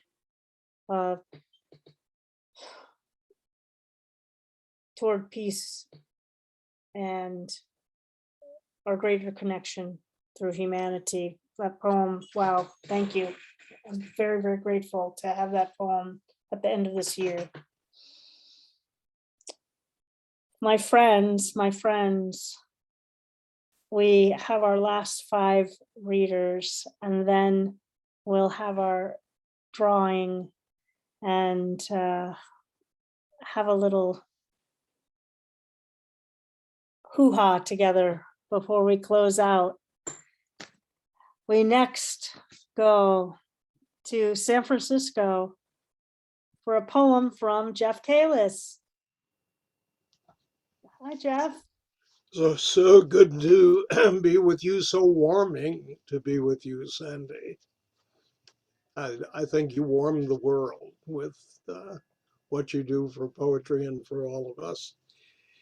So here is a poem that came out of a challenge in another group, a 5-word challenge.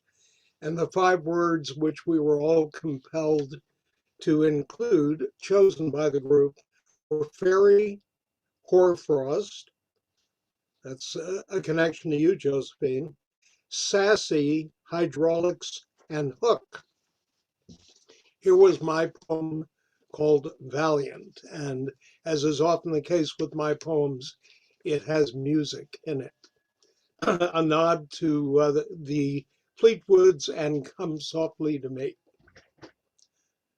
Dum dooby doo dum dum dum doo dum dooby doo dum dum dum doo dum.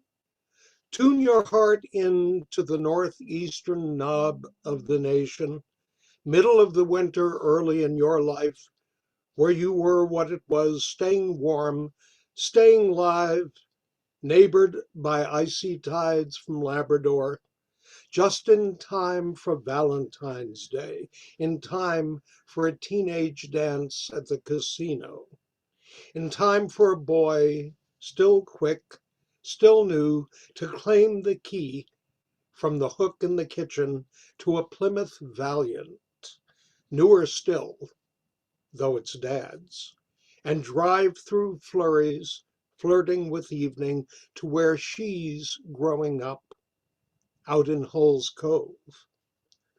The radio sings it for him on his way. I need you so much. Wanna feel your warm, warm touch. Sounds like it's girls that get us through the cold of winter and aloneness. This in his mind, and in his nose, stray gas fumes from the slant 6. The come on in his Old Spice cologne. Come softly, darling. Come softly, darling. Stopping silent at her place, which glows into the darkness, hydraulics of the climate held in thrall and whitened by the winter, moonlight gleaming in the hoarfrost on the pickets of her fence. His heart is knocking at her door, till he does. It opens to her sweet and sassy greeting. Goodbye to Mom and Dad, and then she's his Valentine, wrapped in fairy fashion, beside him in the car, where they can sing just to each other. I've waited so long, he starts, for your kisses and your love, she follows, and then they go, their warmth and joy together, the headlights shining through the falling of the snow, towards dances and towards memories of dances and songs that linger just as long as love. Doobie doo, dum dum, dum doo dum. Thank you all for listening.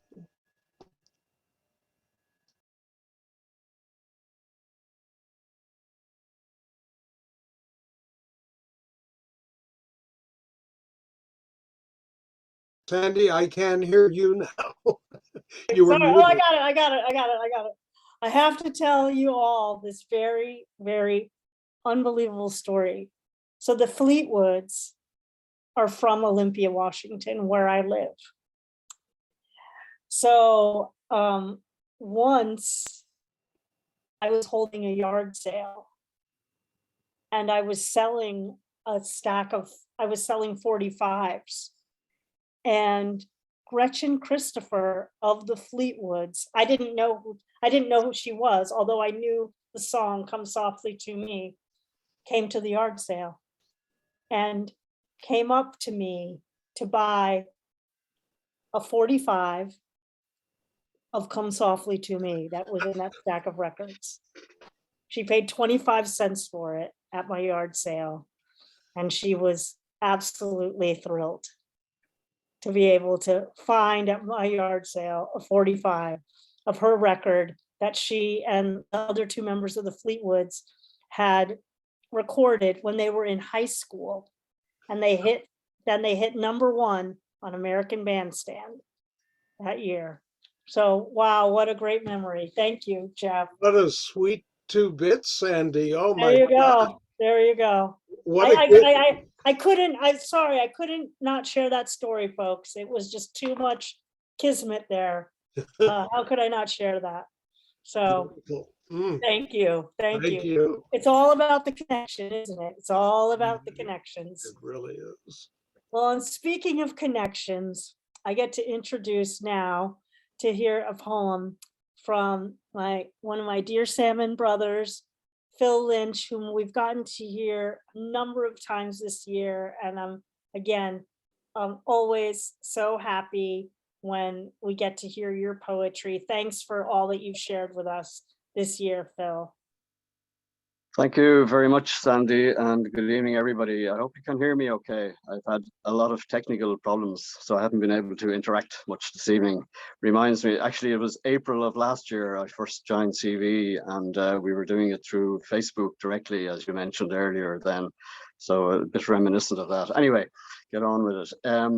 I've chosen a poem that travels from New York to the west coast of Ireland and back again. It was inspired, I was on a visit to New York about 10 or 12 years ago, seeing the sights and including going up to the top of the Rockefeller Center, which of course is called the Top of the Rock. And it was Christmas time, actually, so there was a connection there. So the skating rink was in full buzz and the Christmas tree fully lit up and all of that. But suddenly, when I was up there, my mind was triggered back to a time when I was dispatched as a 9 or 10-year-old boy to the Connemara Gaeltacht area on the west of Ireland, Gaeltacht being the Irish-speaking community, to live there among them for about 3 months.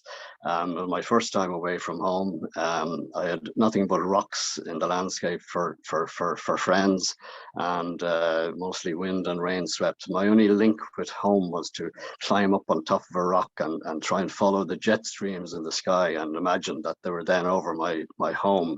So that was making my link for me. So anyway, the poem is called Top of the Rock. Standing on top of this mid-Manhattan vantage point, high as I have ever been, picking out the green of Central Park and all other landmarks past in previous days, gulping in the sights I'd read about in books or marveled at on screens, believing now that they are real, for I have touched their inner flesh. A passing plane jolts me back to another rock, on top of which I climbed so long ago it seems another life. First time away from home, a child in a lonesome place. On clearer winter days, I'd trace the thin white streams from plains that skimmed across the Connemara sky, and in the distance imagine them above my place of birth. Picture there my parents in the yard or standing in a nearby field, looking up, thinking of me. I'd strain my eyes into a teary blur, then struggle from my craggy perch back down to bleak and barren earth. Descending to the plaza far below, you ask me for my thoughts. I observe the skaters floating in the glow of Christmas lights. I say I'm happy to feel so alive. Then tell you I've been thinking that rocks make great foundations. Thank you very much. Happy Christmas to everybody. See you next year for more of this. Thank you.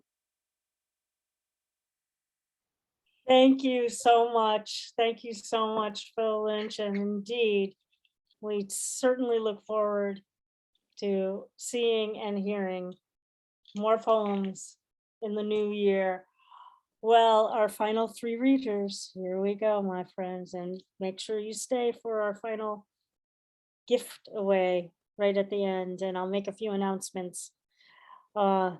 we go to, again, another of our poets that's been with us since those early days. Anne McDonald, I'm so glad Santa pulled you out of the hat.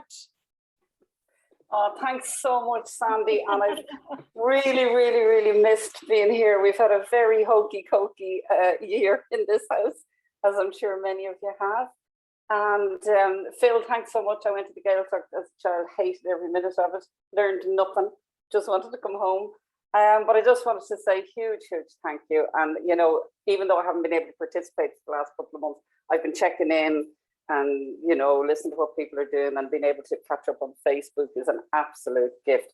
And Teresa Gallion's photographs have really brightened up my day, because when it's piss and rain here and you look at where Teresa is, you go, you know, the world is not a bad place.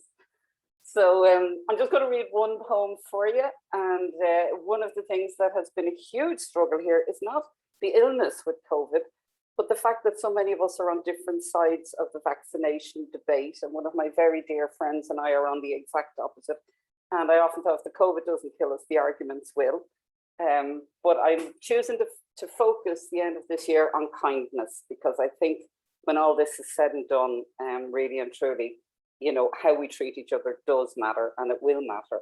So unlike the fabulous Yeva on her flute and Jeff singing, I'm back in the kitchen where I started when we started this so many months ago. And I had an office, I had notions, I had an office for a couple of months with my daughter's home. So I'm back in the kitchen. So I'm accompanied by the dishwasher doing the hokey cokey. So I'm really hoping now that it won't play the havoc with my poem, but here we go. It's like live television. So this is called COVID Kind. Confusion is general all over Ireland. Flooded with figures, tested with theories, stacks of statistics. I might think I know better than you how all this is going to pan out. But is it not a universal fact that me and you and we are all just muddling through? Mostly, as a nation, I think we're afraid of being left out, locked in, left behind, pushed out front, or bearing the brunt of someone else's decisions. And this COVID tunnel is long and dark, and I'm beginning to think it's made of fucking elastic. It feels like we're all stumbling towards the light in a never-ending night, up to our ankles in information, up to our necks in new ways to try and live our days together. But this too will pass, and when it does, we'll remember how we spoke to each other, how we treated each other, how we cared for each other, made space for each one's version of their experience or not. And when it passes, in the fight to declare who was wrong or who was right, could the simple truth be somewhere in the middle? Will we ask ourselves, did we reach out or keep out? Did we really think that our opinion was the only one that mattered? And if we could look beyond our current troubled COVID state of mind, would we ask ourselves, when all this is over, was I right or was I kind?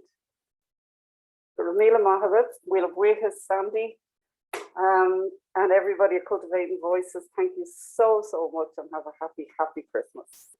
Thank you. Anne McDonald, and I know you just finished a really great collaboration that you posted about. Congratulations.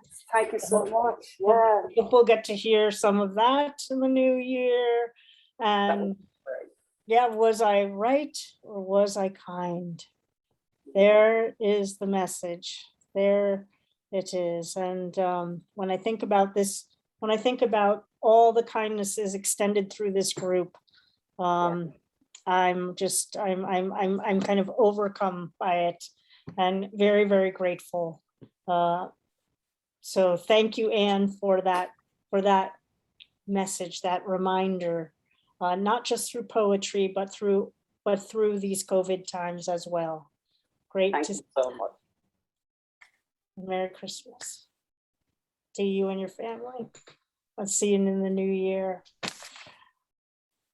Well, we go to Massachusetts, my mom's home state, And I'm so glad, again, another poet who's been sharing with us that we've appreciated and we're going to get to hear in the new year. We're planning a special event with Slate Roof Press's poets, and we have Janet McFadden to join us with a poem, and we're looking forward to your new book in the new year and the new books from Slate Roof Press. Thank you.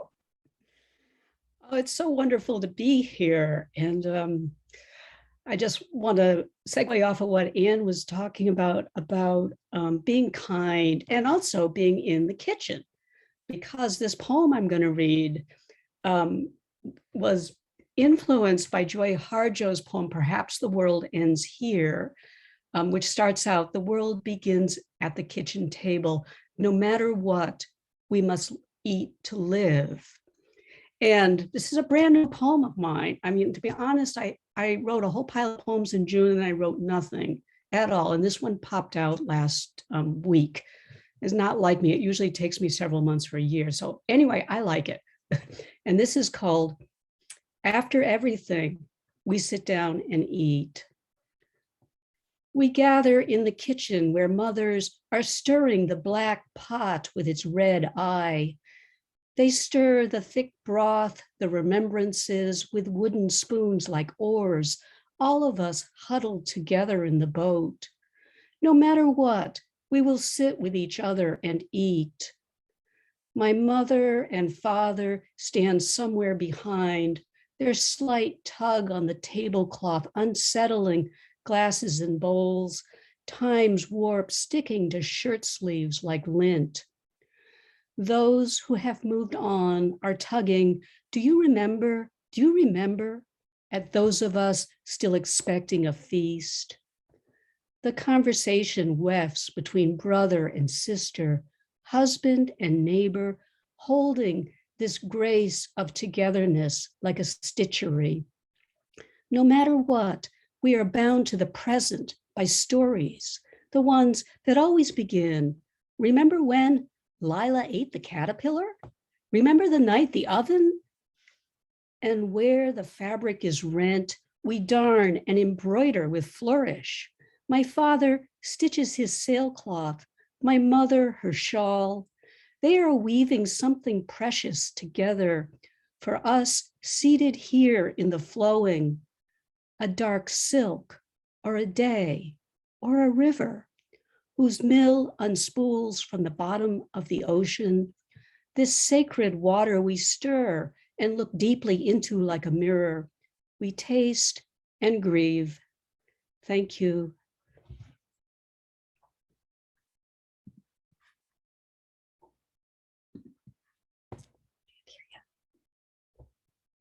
Wow, Janet.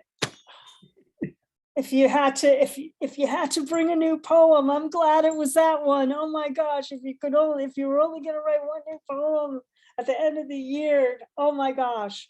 You know, stopping here. Yeah, don't stop.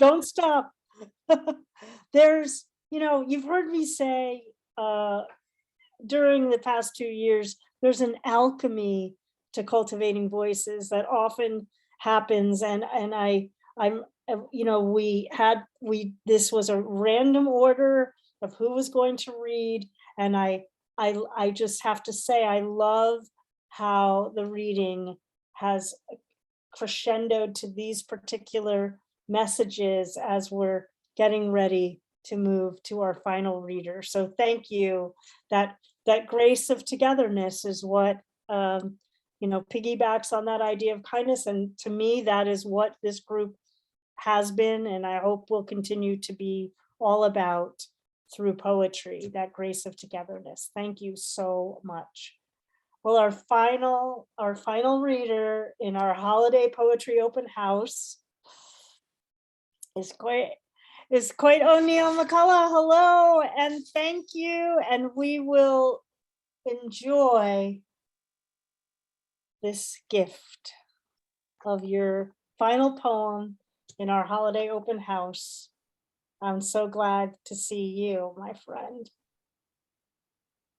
Oh, Sandy, Fish Agus Majinba. Good evening and good morning to everybody from the Gaeltacht, the Highlands of Scotland. I'm ending this year as I started it. I wrote my first poem ever about this time last year, and it's been an amazing opportunity to discover the democracy, the community of poets, and beautiful to be with you all this evening. And this is a poem I wrote today for everybody here. So the newest and the lastest. This is called Little Sister Hope, Solstice Nativity. And it's an honouring of Bell Hooks, who died in this last week and who has gone before us, all poets, to lead us the way to the next door. And it's after her Appalachian elegy. Hope is being born this night with all life, here in the skin thin of time's veil. The door between pasts and now is open. Come, language this land, name it welcome again. Come, mend and tune the frayed edge of ebb and earth. Repair this rivening of shore and ocean. Be before the rain and after it. Be the thunder and the upending storm. Be subversive kindness. Burst sun upon us. Little sister, you are here, returned and new. To the dawn as she sheds her first ochre tear, come, while sapphire cloaks the earth, unwakened while the world remains still within its shadows, as the moon's blade cleaves darkness. Silver dust loiters at this crooked and cradled arm, a servant curved to the grace of your sleep, blessed numb by lightsome burden, pulse tethered to your every breath. Always, mouth for mouth, I kiss kin to your ears. Release the raven to call us home always. Send wings fugitive into the wind. Wait to hear the wild heart dove coo. A covenant unfurls from feathered lips. Be love, be love, be love, beloved. Make my heart surrender refuge. Be love, be love, be love, beloved. Make my heart surrender refuge. A covenant unfurls from feathered lips. Wait to hear the wild heart dove coo. Send wings fugitive into the wind. Release the raven to call us home. Always, always pulse tethered to your every breath. Blessed, numb by lightsome burden, a servant curved to the grace of your sleep. Silver dust loiters at this crooked and cradled arm, and as the moon's blade cleaves the darkness, the world remains still within its shadows. Come, while sapphire cloaks this earth, unwakened to the dawn as she sheds her first ochre tear. Little sister, you are returned and new. Be the thunder and the upending storm. Be subversive kindness, burst sun upon us. Be before the rain and after it. Repair this rivening of shore and ocean. Come, mend and tune the frayed edges of ebb and earth. Come, language this land, name it welcome again. The door between pasts and now is open. Here in the skin thin of time's veil, this night with all life, hope is being born. Tangmore, thank you, Míle bógas, Sandy, and everybody. Woo! Sorry, have to come off mute. That was intensely incredible. Oh my gosh. Wow. Again, my friends, as I said, the alchemy. Well, you know what, again, how we moved to that final poem that encapsulated all the messages incorporated from the tapestry of everything that we've heard today. How about, my friends, we unmute to thank all of our readers in our open mic. We started out with Yeva and her magic flute, Prathiba, Patrick, Marcella, Harvey, Rosaline, Isaac, Cohen, Joanne, Jeff, Phil, Lynch, and McDonald. Oh my Janet, gosh. What a night. O'Neill, McCullagh, fabulous, fabulous readings to follow. As I said, the featured readers and the open micers can always be interchanged. That's the beauty of this group, is everyone is the featured reader, truly. So I want to remind you before we do our closing ceremony and find out one of you will be receiving our gift away. Also, thank you to my featured guests for curing my anxiety that no one would come to the party.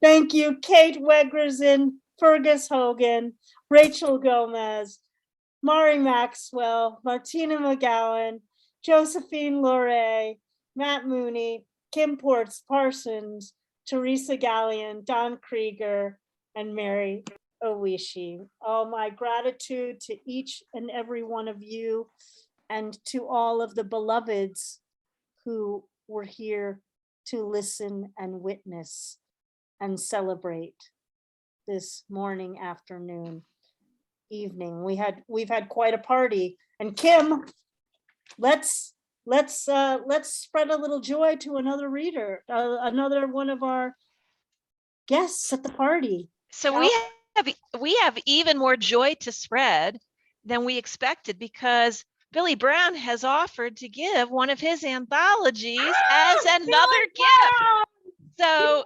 So we're going to right now, we're going to draw from the names of folks who have been listening on the Facebook live feed. So out there in Facebook land, one of you guys is our next winner, and we'll get the Billy Brown anthology. Bunny Bahal, you are our next winner from Facebook land. Bunny, congratulations. Yay! Oh my gosh. Congratulations and happy holidays, Bunny. I'm so glad that you're listening. How cool is that? That's super cool. And now we have an amazing gift to one of our open mic readers. Sandy Yannone herself has signed a copy of Boats for Women and is going to send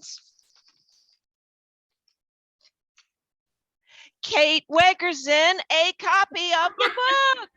Along with Days of Clear Light, the salmon poetry. Oh, no, we get, that's our fourth prize. Oh, that's our fourth one. Yes. Oh, excuse me. Okay, so Cait, you get a gift. I'm sorry, one book, Cait. We're spreading the wealth around, baby. You want it signed to somebody else, Cait? I'm happy to do that. Okay, I'm reaching in now. This is the audience on Zoom. Oh, yeah. Reaching on in the sack. Yeah. Tamara Selman, you are the winner of Days of Clear Light. Congratulations. We'll be coming to you from Salmon Poetry. A round of applause for our winners. Yay. Wow. Everyone is a winner, of course. Everyone's a winner because we got to hear this amazing poetry. Oh my gosh. Yes. Thank you all for coming to our holiday poetry open house, our second. We had such a great crowd. I tried to acknowledge each one of you in the chat, and if I missed your name because of my head got all crazy, I apologize if I didn't say hello to you directly. It's been an incredible morning, afternoon, evening of poetry, depending on your time zone. And isn't that always true? It depends on our time. So many things depend upon our time zones. When we come together every Sunday or Monday to hear poetry. This is our last reading of 2021. Don and Kim are so deserving of a few weeks break, and we'll be returning in the new year on Sunday, January 9th for our first new books showcase of the 2022 season, where we'll be hearing from Cáit Callaghan, if you do not know. Cáit's been with us before and is also the host of Wednesday Night Poetry, the longest running open mic in the United States. Cáit will be reading from her new book, Mining for Stardust.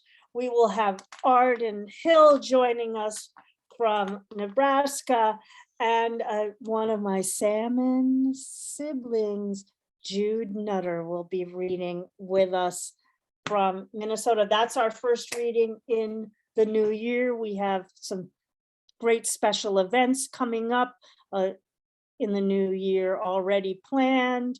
Reading from a fantastic anthology of poems about Marilyn Monroe from editors Margot Taft-Stever and Susanna Case. And as I mentioned, we'll be having the poets from Slate Roof Press joining us, along with all of you on the open mics and our wild card open mics, as well as our new book showcases.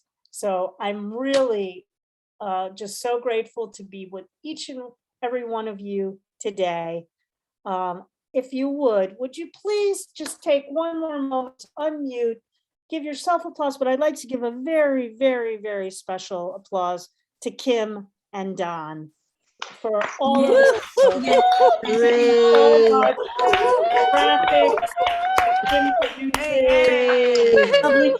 Lovely. Awesome. Thank you, Don. Thank you, Kim. Kim and Don are the backbone of this whole endeavor. And I, of course, want to thank every single one of you for being here live on Zoom with us when you're able to, and listening on Facebook, posting when you're posting on our Facebook group page.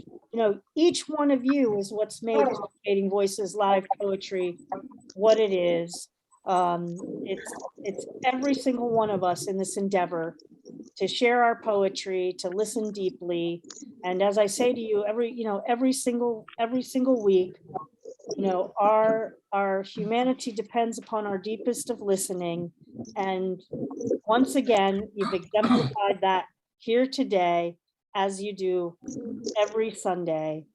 I wish all of you and yours the most joyous in this holiday season of peace and light. And I send you much love and poetry that's helped us endure this year and will carry us forward into 2022.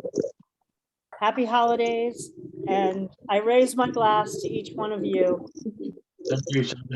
Back at you. New Year. I'll see you on January 9th. See you next year, Sandy. See you next year. Happy holidays, Sandy. So much, Sandy. Thank you, Sandy, for what you do.